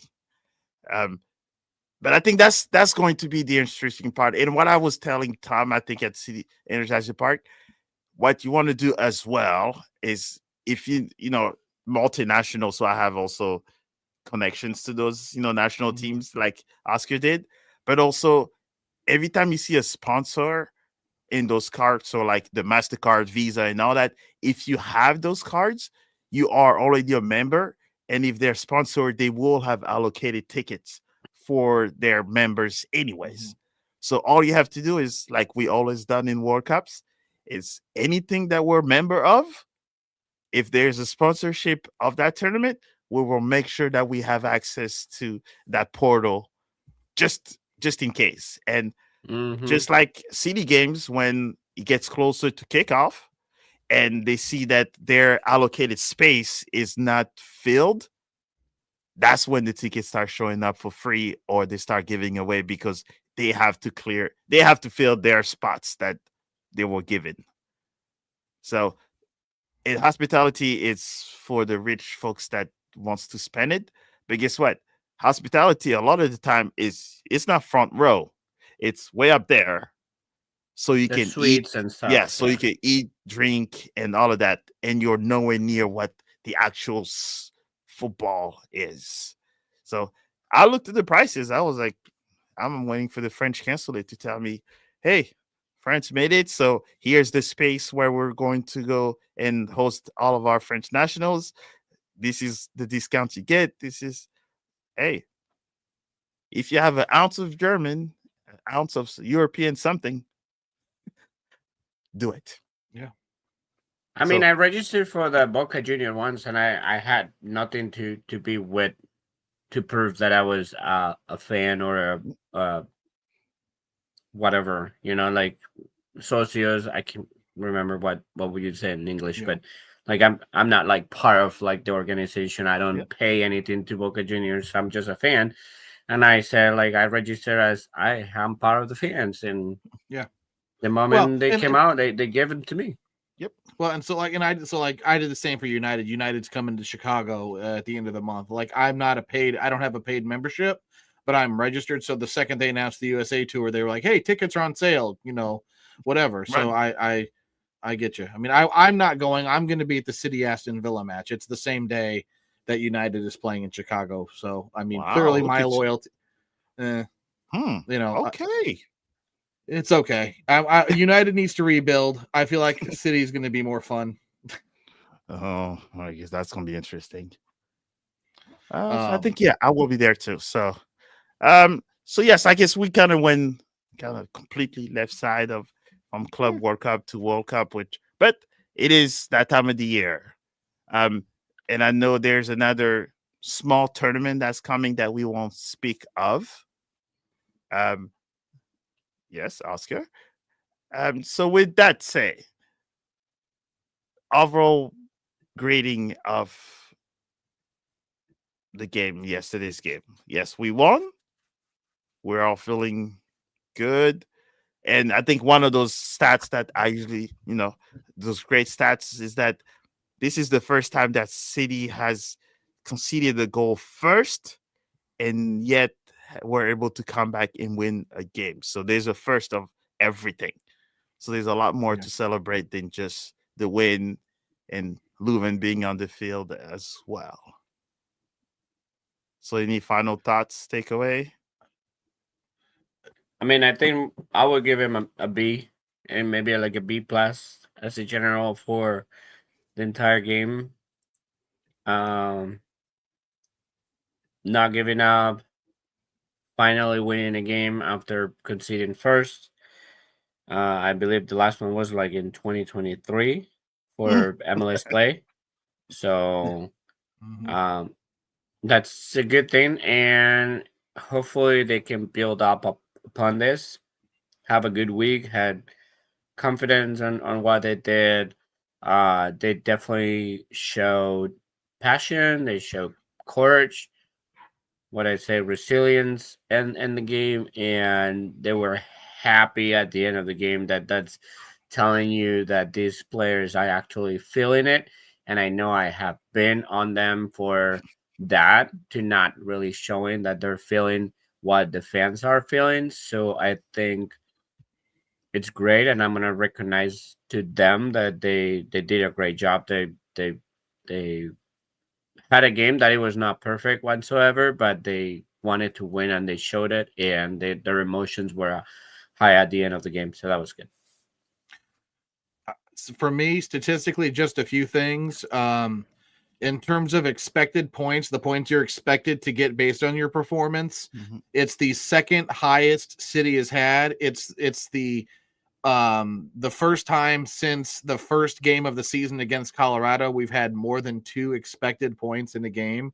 So that expected points number at 2.29 tells you that City was by far the better side in this game. The high press was back. One of the highest defensive lines of all season at just over 42 meters. So it's like the third highest all season or something like that. So the press was back. The goals are back. We won the field tilt battle. We won almost every statistical category. So arguably statistically, one of the best performances of the season, and I don't think you can deny it. If we wouldn't have gotten the second goal, I think we all would have left frustrated. I do want to point out a couple of quotes real quick, guys. Roman Berkey, after the game, I love this from the captain, telling it how it is. He was asked, is this close? Is this the perfect game that you want? Is this your best game offensively and defensively? And he goes, no. We missed chances. We conceded the goal, so it's far from the game we want to have. But we did a really good job mentality-wise, not giving up and staying true to our plan. That's what everyone saw, that we were confident with the ball. We created chances, and we just need to be cooler in front of the goal, a little bit more energetic, willing to block shots, to go at the guys and don't give them too much space. So there's obviously room to grow, according to our captain. You talked about emotion, Oscar. Marcel Hartl called it a very emotional thing, saying it was emotional. It was important for us as a team, as they put so much energy into every week in training. We've played good games, but never get the result. But after the whistle from the ref, you can feel this emotion from the whole team and also from the crowd. And then I want to close out just one more word from the coach, the gaffer, interim gaffer, David Critchley says, quote, my message to them was to get 1% better last week, which we've done. And now the message is to be consistent. Now we have to pick up consistent results. And that speaks to all the things you hit on, Oscar. That's where we have to go from here. For me, it's a win to build on. The question is, will we? And build without pressure, because I mean, at this point, there's no pressure. If we make a run for the playoff, there's no pressure on it. Like, everybody is already set on we're not making the playoff, because it's a long run, it's a hard run to do. So at this point, let's just keep building up, build your confidence, play well, get results. And if it happens to be that at the end of the last 5 games we're in it, then build up the pressure then. Well, it's the perfect chance to start something. We're playing Dallas. They've lost 4 in a row. Just saying. If you want to start a run, the stars are kind of aligning. Yeah, and what better way to play soccer than without pressure, right? Yep. You know, more freely. So, but with that say, we are at 73 followers, so looks like we're getting closer to that 100.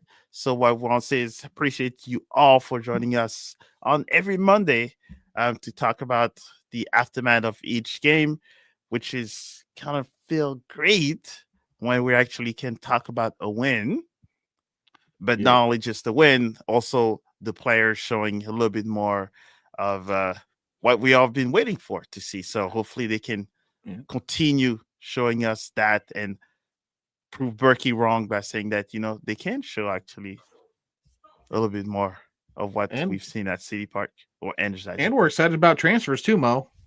Hey. I mean, who's excited? Anybody so far? I mean, I guess really briefly, just to real quickly drop the news.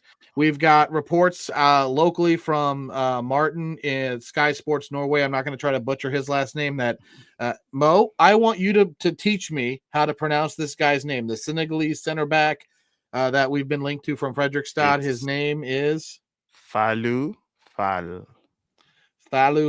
Okay, so he is rumored to be complete and across the line.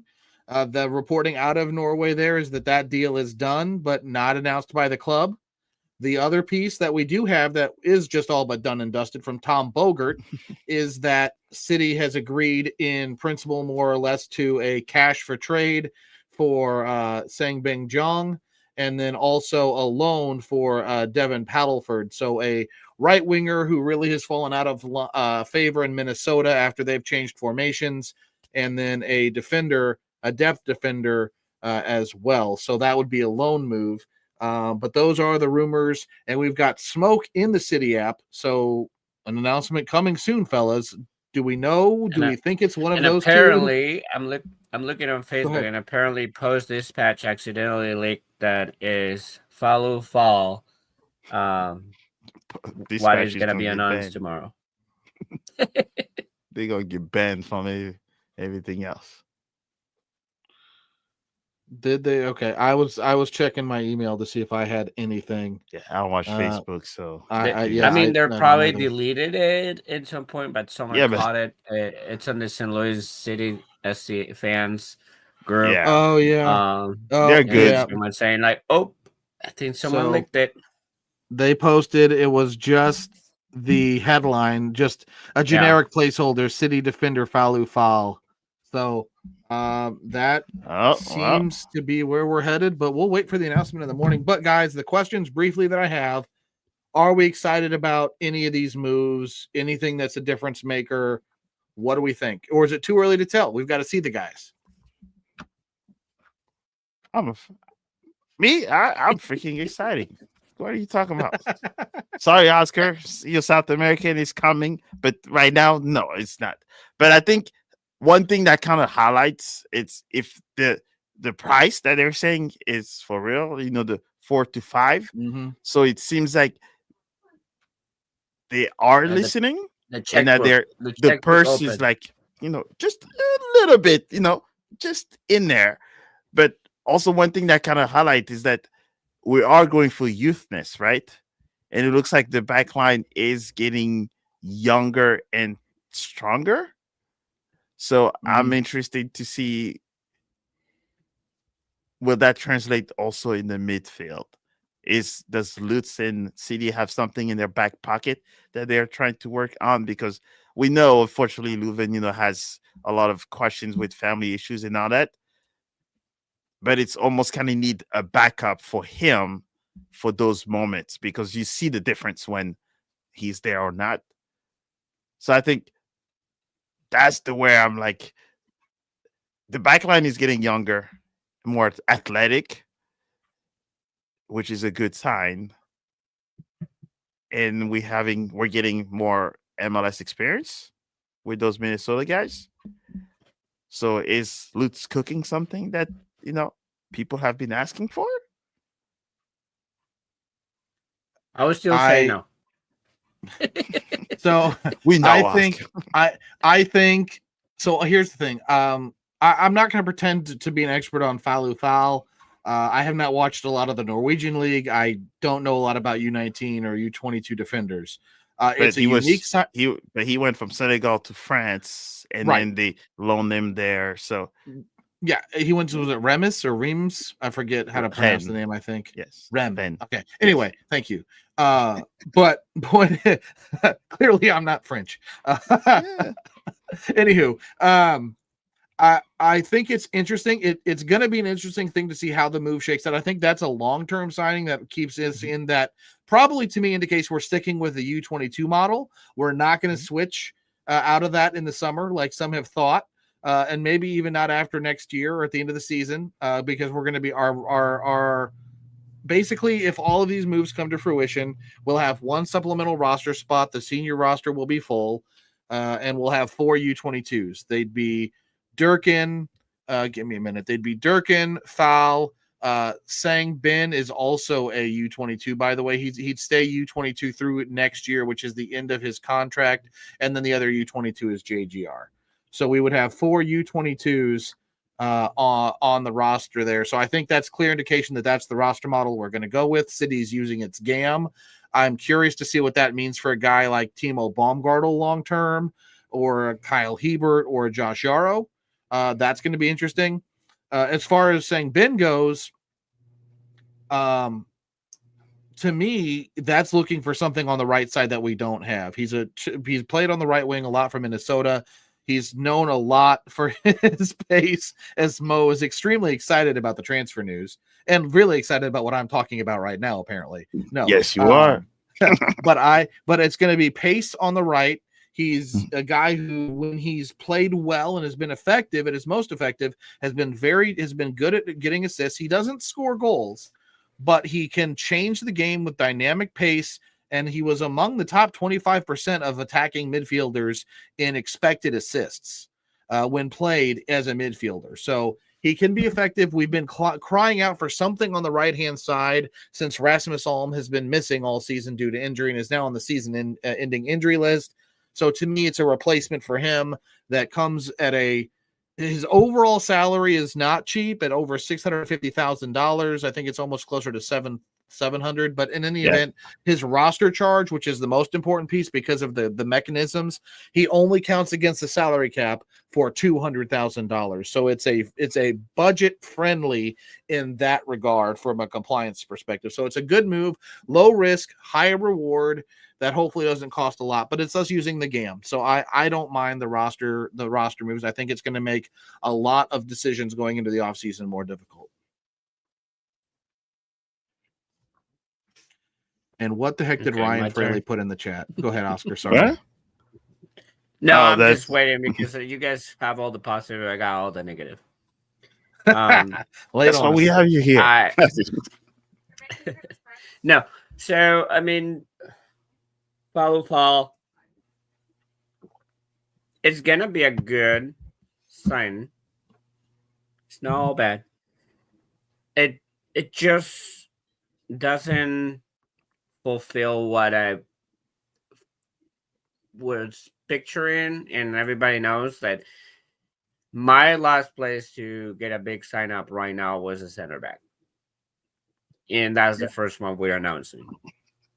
So it falls short on that end because of I'm not looking into a center back. I want my team to score goals and win games, but it's not a bad player, and I'm currently looking on the highlight video, and he has good stuff. He has very good stuff. He's strong. He's very athletic. He goes great in the air. Good in one-on-ones. So is that the end of our good friend? I just forgot his name. Nielsen. You think that's a precursor of what might be the end for him? Only if they're buying him out. He's under contract for another season. So do they spend the money on the transfer fee and then also on top of it buy out Nilsson? That's the problem. He doesn't go away at the end of the year. He's under contract through 2026. Yes, but also if Nielsen doesn't play another minute, if you're a player with any type of values, and you might cancel your last year in as a good thing to do as a player, and then go find something else for you, or it is. I would think like that has to cross his mind, in my opinion, because if you're here, you're not playing, and you're just basically getting paid for nothing. You got to evaluate that as well as a player. Okay. So in that one, yes. My question on is for the future, because as I did say last Monday, we're building a team. We're bringing players for a system, a style, a coach that might not be the same in 6 months. That worries me because it happened last year, could happen again. That in February we start with a new style process, and these players won't match what we need, or the players won't match what the coach wants. And that's what it worries me on all these moves. I don't think Sam Bing is a bad player. I think he's a good winger to have him for 6 months. I don't know how long they're going to sign him for. And then reevaluate of the same reason, because in 6 months we don't know what's going to happen, but what we are going to play. Yeah, there's a lot of guys that will be reevaluated after this. And that's my biggest issue with this is we're making moves. Great. We're not sitting in our butts and doing nothing. But what is the purpose of it? Because this season is not the purpose of it. I don't think it is. So are we building a project? Are we building something to be excited about in 2026? Or we're just making a move to say, hey, look, we're doing something. We're spending money. Mm-hmm. And then at the end of the day, it's not going to bring any type of reward. That's my issue. Honesty, the coach we have, if they had an ear to talk, I don't know. The way we have already made one mistake with Carnell, being dismissed so early, and we already have someone that's been in house for so long, and that's actually, know the culture and what we want our soccer to look like. Unless the perfect candidate comes and says the exact same thing that we're looking for, I think give him that shot to show us what feasible. Because at this moment, trying to kind of patch, players, coaches to see what's going to work might not be the greatest idea. He's earned the trust from the players, you can tell. I mean, and he's British. If you're gonna do it, I'm saying, like, if you're gonna do that, do it now. Yeah. I think like what Alejo is saying there. Just do it now. Yeah. Make it official. Yeah. Because what you're saying is great. Because he's from the system. He has been deep in the club, working the style that the club wants to do. And I'm not saying, I mean, the results that he has had with City, the main team, are not amazing, but he's just starting the process. Hey, they're scoring goals. All right. They're scoring goals. They're playing a little bit better. There's a change of attitude. Papa Bears has some for us. I don't know about Papa Bear, but Oscar, finish your thought, and then I'll jump in. Sure. I think results-wise, they're not great. Still. Also, you're working with a team that was lack of confidence, and it was in the worst playing style I've ever seen with all of. So, yes, it's growing into something, but I don't think it's still a team that would dominate a league. And I think it's going to be a team that other teams will be afraid of. In my opinion, the style of play is, if we keep up this style of play of high pressure, high velocity, high intense, they're still going to bite us. What happened with Cornell? So, I just don't think it's still the greatest option. And if you want it, do it now. Do it now. If not, then find a coach. Find something that you actually gonna work a process with.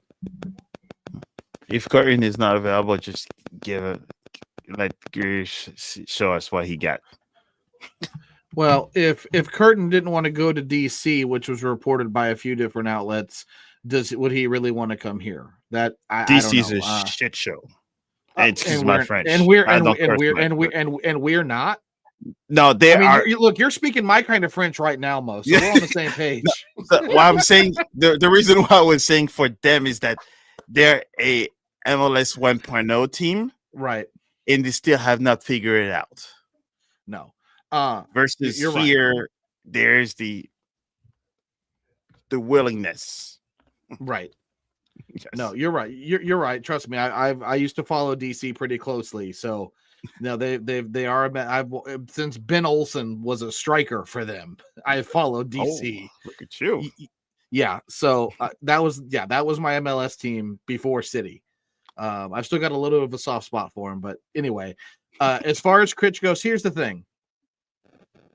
I love his mentality. I like that he's got this locker room back together the same way that Hack did last year.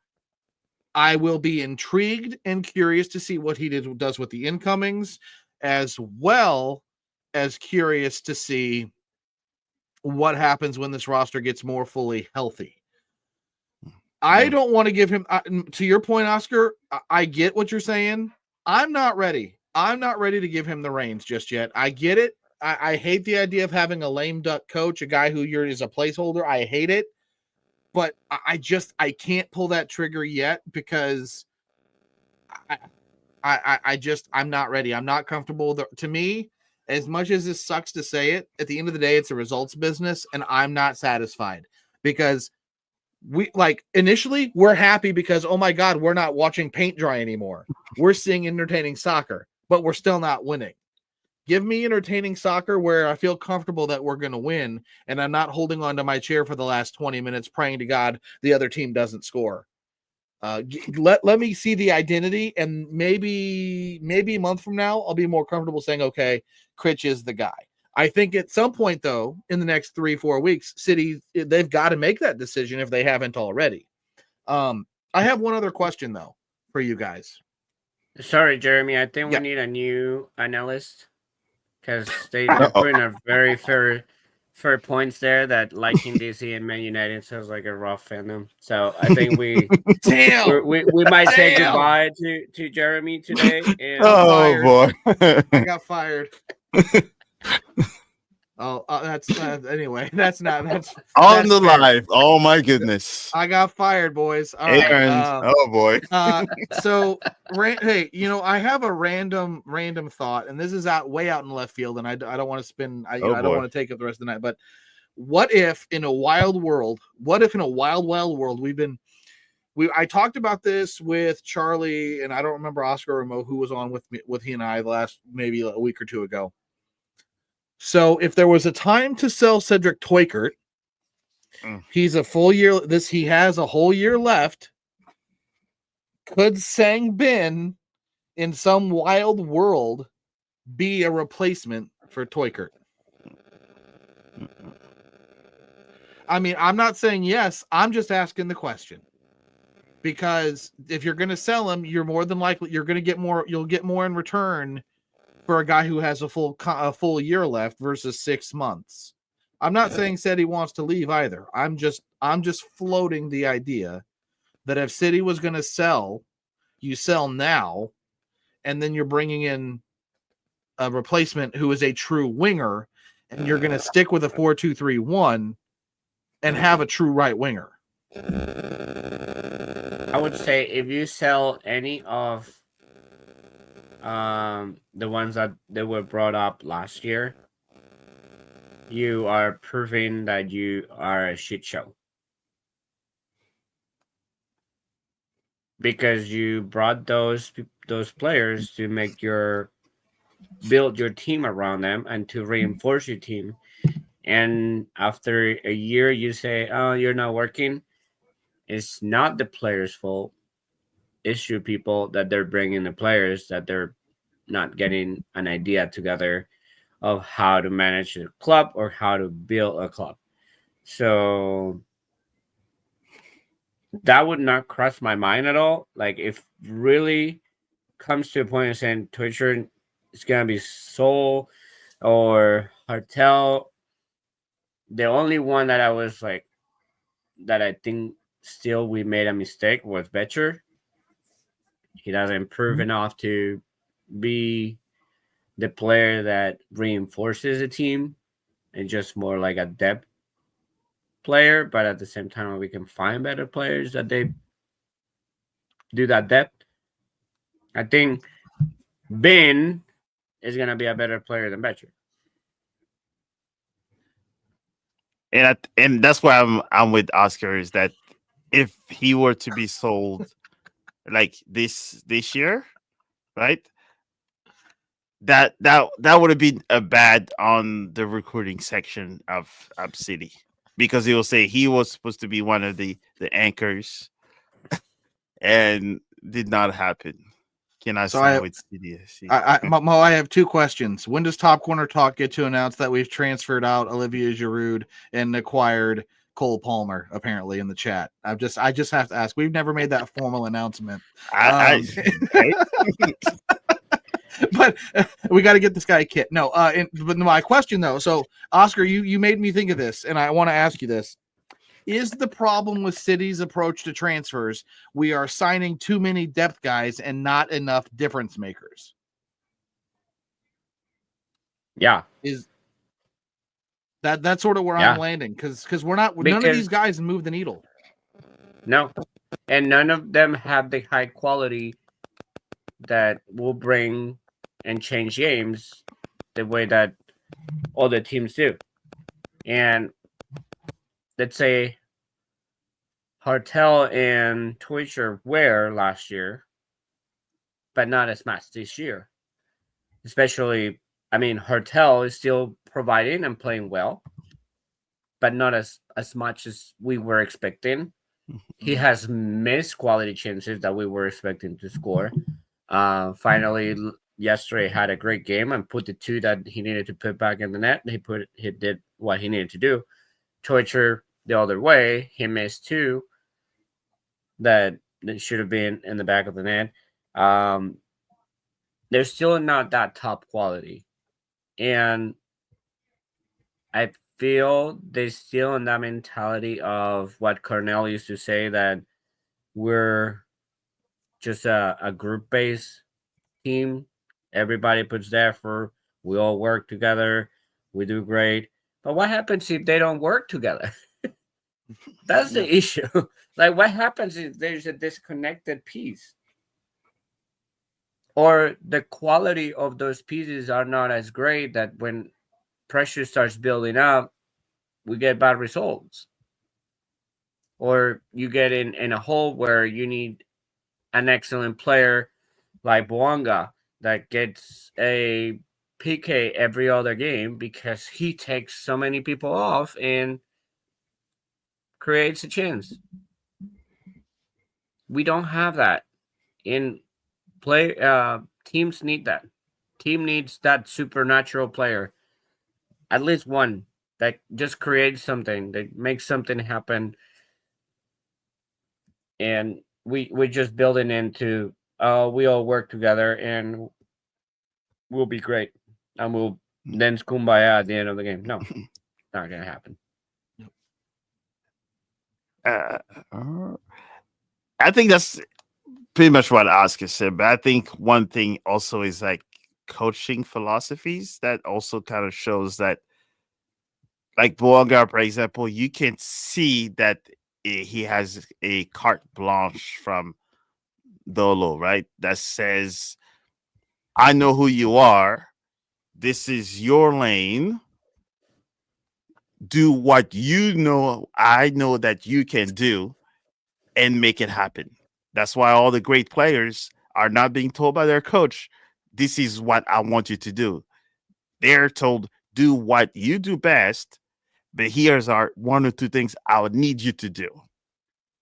But unfortunately, a lot of the teams that in the world completely is everybody has a role that they have to follow.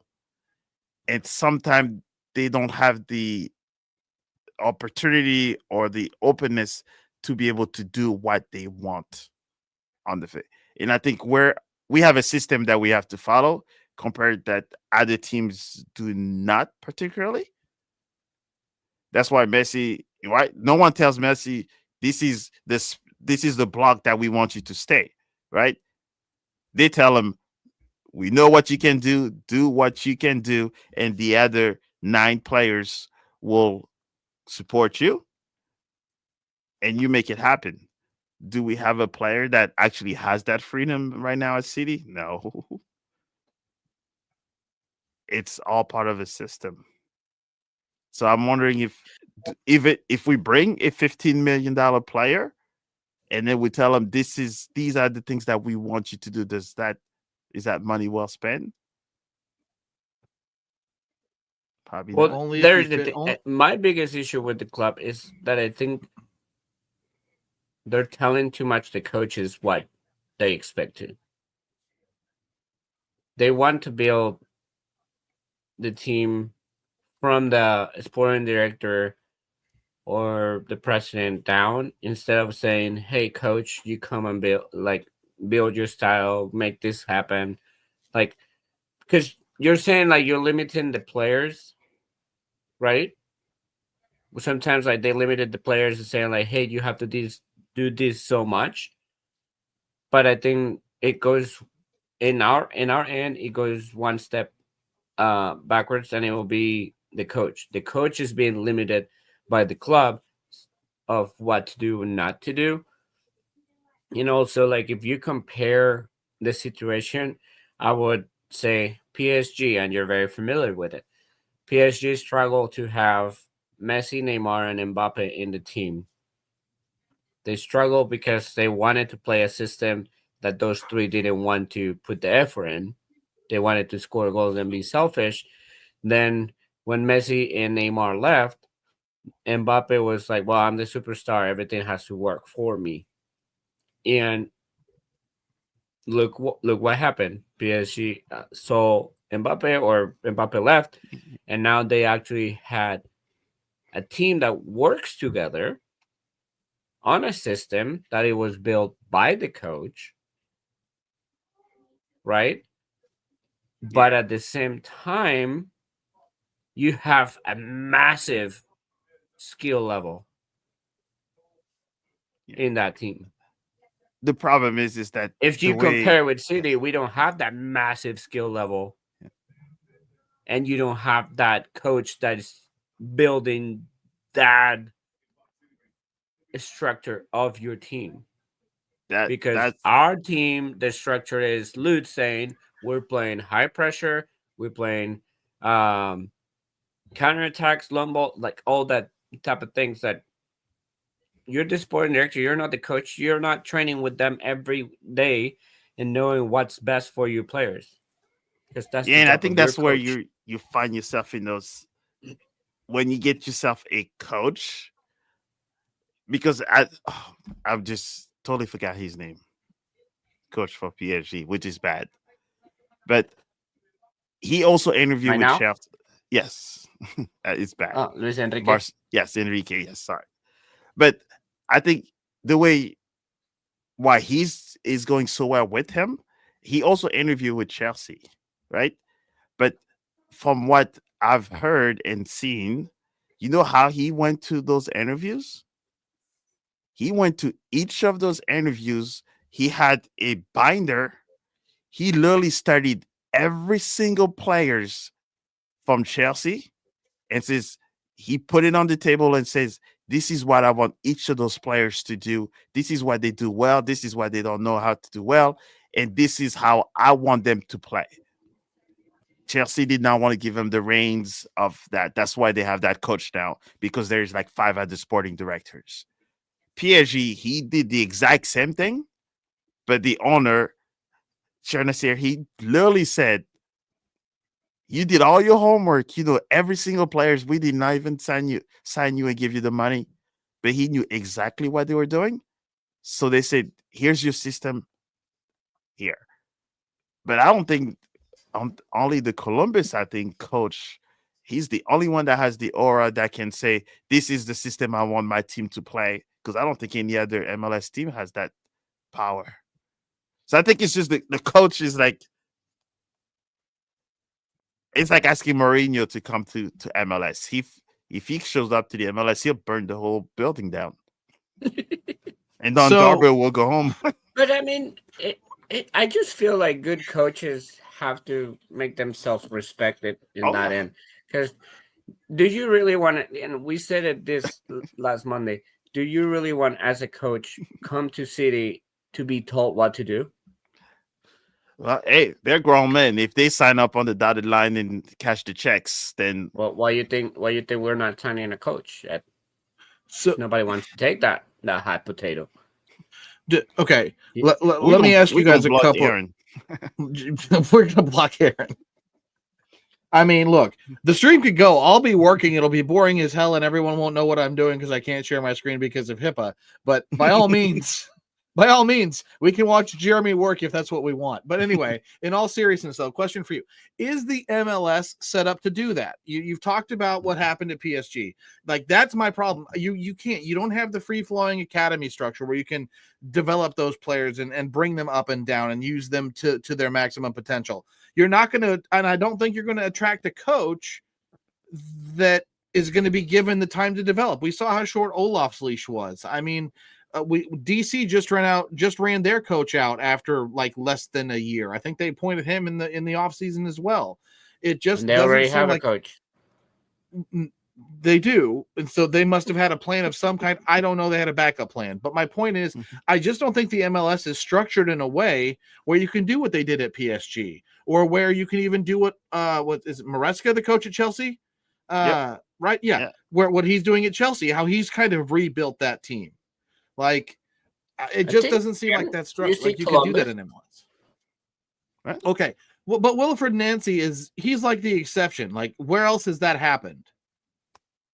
Cincinnati, maybe with Cincinnati. Cincinnati has done a good process lately. Is trying to adapt. I think LAFC has done some familiar things. And they have LA Galaxy. I think they did it too. Yeah, Dolo's out. Galaxy, I don't know. Galaxy, I mean, their coach has been there a few years.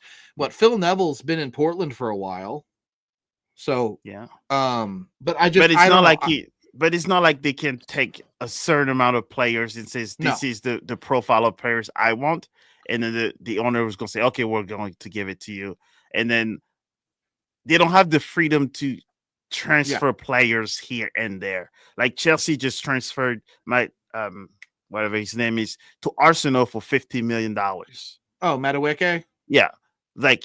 Yeah, I mean that freedom is not there, unfortunately. Because these players, obviously, they're in another level, but you can still find an MLS level, and then you start grooming those players that way. Yeah, and MLS will block it. And if you recruit the way that MLS works, and going back to it, to South American ways, then teams with that end and start building up better teams. I mean, Seattle is another process that they had a coach for a while, and they have been successful because they let him do what they need to be done, and it just it baffles me that this is a team that demands so much to get a coach in, because the way that they mention it, that they had so many candidates and they did the interviews, and that the best profile and best interview was Olaf.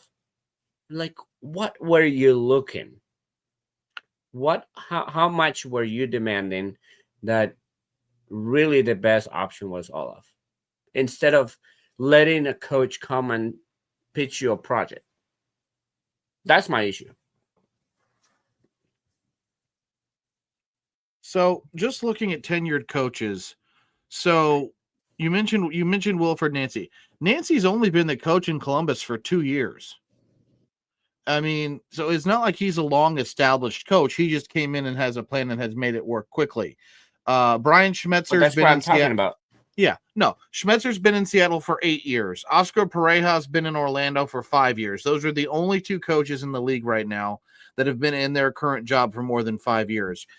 Greg Vanny's been with the Galaxy for 4 years. Pablo Mastrooni's in RSL for just over 3. Noonan in Cincinnati for 3. And Dolo, who's leaving at season end, has been with LAFC for 3 years. Hell, even Phil Neville, who I mentioned, has only been in the job for about a year and a half in Portland. So with the average tenure of an MLS coach, it just feels like the MLS in general, because of even that, just that piece alone, is not going to make it seemingly feasible to do maybe what we're doing, because it seems like it's hyper results driven, or like it's a stepping stone for you to get to another league quicker. Maybe I'm wrong. That's just my read. No, there's other than maybe Miami that says that they want to build a team, even though their coach is not actually ready to coach. But I think that's probably the only team that I see that they want to actually build something to build a dynasty, I guess we'll call it, with a whole bunch of old guys. But I don't see any coach yet that will sit in front of these owners and say, this is my name. This is my system of play. If you hire me, you will have to follow my philosophy and open your checkbook. I don't think any MLS coaches at this moment has that statue to make those such demands.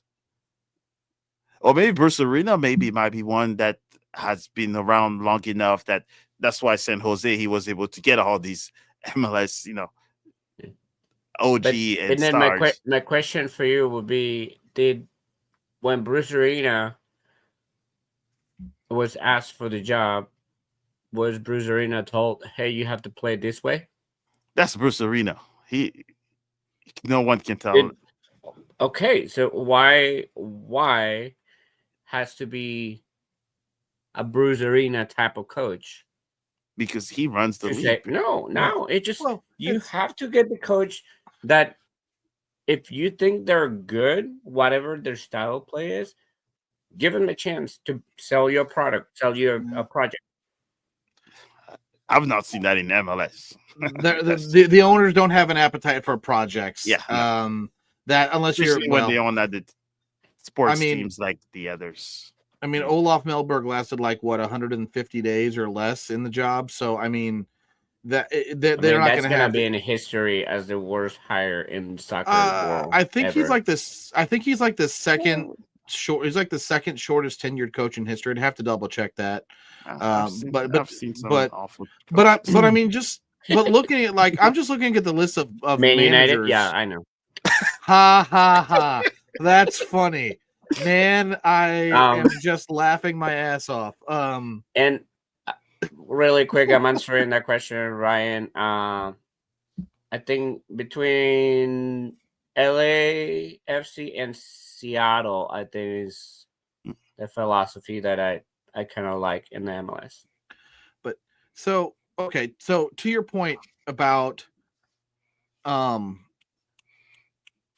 Arena, Like I'm trying to like think about. I'm just thinking about on like a scale of soccer, whether it's just in the U.S. or not. A lot of people know Bruce Arena from what he did with the national team and other coaching jobs, but looking at the list of managers in MLS, you'd be probably hard pressed for anybody else around the world to know anybody else. I mean, that wasn't a player. Like obviously, people are going to know who Javier Mascherano is, right?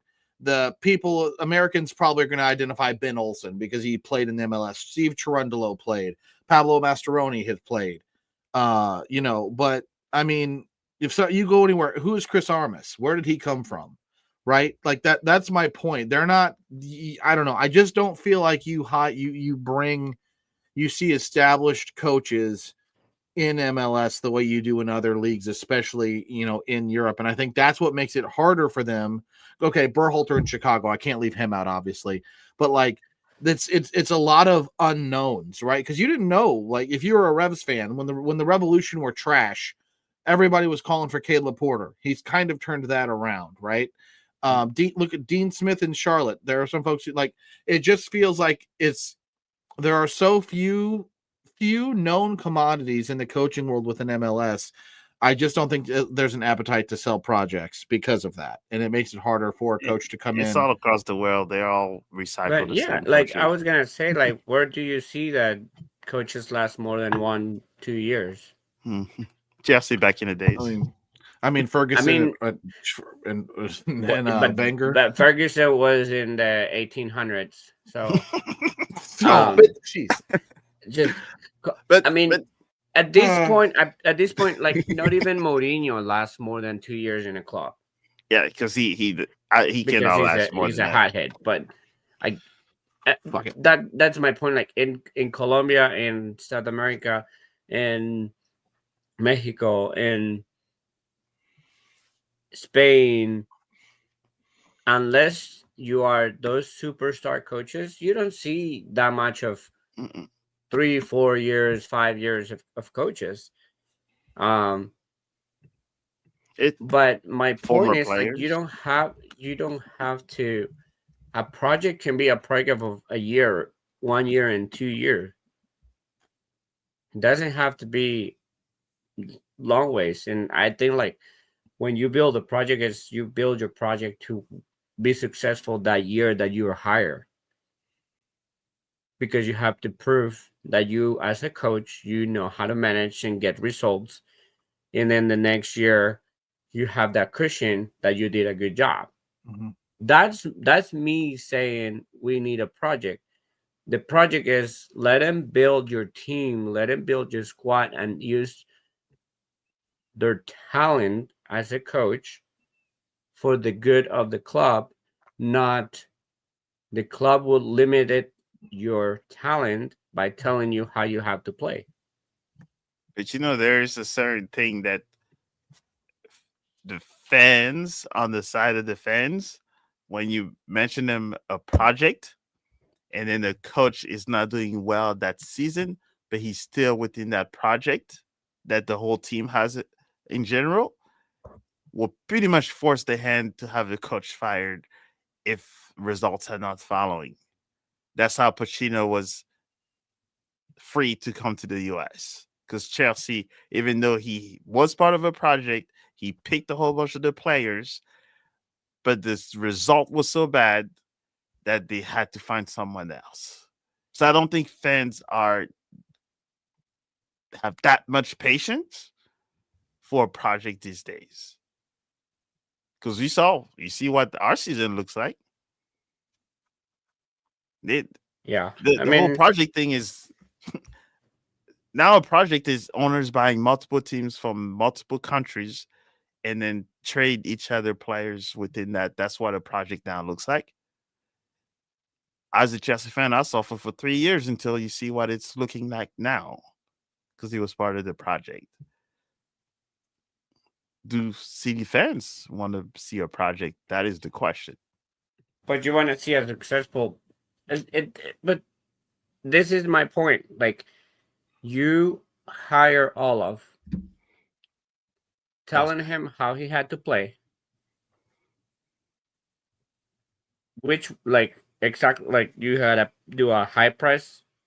You had to do all this, and even though that you told him, he was like, "No, I'm gonna play different. I'm gonna build my defense first." Then he should have not taken the job. They shouldn't even hire him. Yeah, both. But I think, of all fairness, both parties. If you hear But those expectations of what the team wants you to do, and you still take the job, then you have to do what you agreed upon doing. You just don't switch. Say, but hey, also there is the next point, and goes for both ways as well. You bring in players yeah, without consulting your coach, without seeing what your coach wants to do with these players. yeah, well, welcome to the world of football these days, my friend. Except for the outliers. No, I don't agree with Did you that. see I my think, Did you see my Chelsea team? but Mariska has purchased maybe 2-3 players. Everybody else was those out of 5,000 sporting okay, director but in the Mel, office. out of the 82 players that they're on Chelsea roster, and Zero I'm making fun. Mariska has. No, I know, but out of those, how many there lack of quality? None of them. How many in City have come and gone for lack of quality? Quite a few. Quite Yeah, a but few, right? Mhm. So we're talking this is the $2 billion. difference. You're saying Chelsea's just buying players to buy players. Yes, I Yeah. agree with that. But they all have quality. Yeah, Here, you have to consult your coaches because you're not gonna find the high caliber of players so I think that's unless why you're that curtain and all that. unless you're The investing coaches 20 that have million. the IP thing to tell the ownership what they want, and I think it's like a handful of coaches that has that, unfortunately. And yeah, Olaf was just bad all around. And there's not much to say about that. I just think like with the type of quality that players that can come to MLS, you have to be able to make them function with your coach. If you're just bringing a player to bring a player, the moment you have a coach that doesn't like that type of player or doesn't match the style of what you planning to do, it's not gonna work. It didn't work for Olaf. It didn't work. I mean, Then Cornell's second year they, didn't work. that's why maybe they weren't that good of a coaches then. Well, I mean, there were questions about Olaf from the outset. He didn't come with the most established record. He was a guy that had gotten clubs promoted, but really his results had been mixed after that. So they took a chance. Things didn't work out, and unfortunately, it's been a mess of a season with the Olaf debacle and then injuries because who knows why, right? Those are still unexplained. But we've got to get this one right. I think the big takeaway, no matter what, guys, City's got to get this right. Whether it's Critch or somebody else, we cannot afford another season of this because what's going to happen is the casual fan, like we're all going to be here regardless because we love our club and we're soccer nuts, right? We just love soccer. But the casual fans are going to turn off if City isn't at least competitive and entertaining and getting wins. And it's got to be more than 2 wins in 18 games. There's the keyword, entertaining. I hate that word because it's so entertaining. Entertaining is a crappy wallpaper word that is something they used to wallpaper over bad results. Because here's that's what I heard from you guys. I want or the I American want to public. win games. I don't care about how you win games. I want to win games. That's the honest to God. I'll admit I've gone back and forth. Earlier in the year, I wanted just to be entertaining, and I was going to be happy if we were scoring goals and entertaining. But now, without results, I kind of don't care. I just want wins. I'm with you, Oscar. I'm with you 110%. I'm a result, but that's not what people, in the. Well, I mean, the casual fan wants to see goals and flares, and they get excited when someone that's back heel, and it's like that's That's a soccer move. Relax. It's just a soccer move. But There you go. anyways, you Thank were you for saying coming to that we need Jeremy's to TED get Talk. it right. I think we're already getting it wrong. And we're 20% in getting it wrong by not signing a coach, by not having something to build upon with the new transfers. I think we're already starting with the wrong way. Maybe it's a new coach tomorrow. Maybe the new coach is already here. Sure. Maybe that's what the smoke's for. Maybe they're going to announce Yes. Critch tomorrow. There was a lot of faces I couldn't remember by the press box when we walk around. So I saw Mourinho somewhere in the Energizer Park a couple of weeks ago.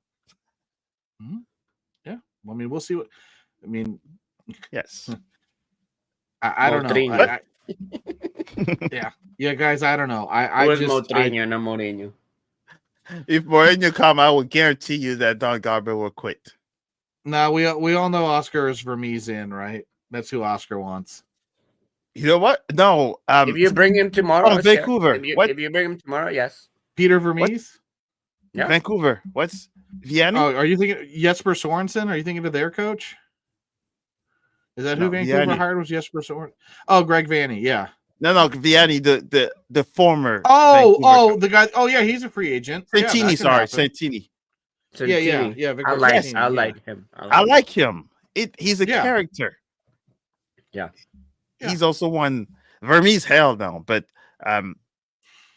Santini, yes. What? But Vermees I mean, if you're saying Vermees is washed, then Bruce Arena is washed. Oh, I never said he was washed. All I know is if you put Vermees and Lutz working together, you might as well put a ring in the middle of City Park.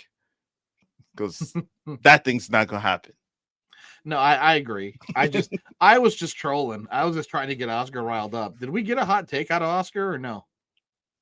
He didn't want one. All the transfer things is a hot take, in my opinion. Hey, I'm down. Until we don't bring a coach, that'll be my hot take forever. Oh boy. Well, we've got 12 match days left, guys. So what is that? 12 divided by 3 is, or 4 is 3 months. Maybe we'll hire a coach in between.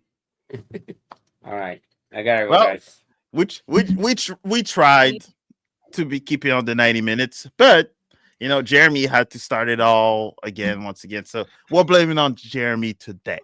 Yeah. Hey, look, I got fired, so I had to go out with a bang, okay? But with that said, I appreciate you all for staying with us for a 2.5 hour discussion. We'll see you soon at City Park. We'll see what we're going to celebrate tomorrow on the announcement. But with that said, go City.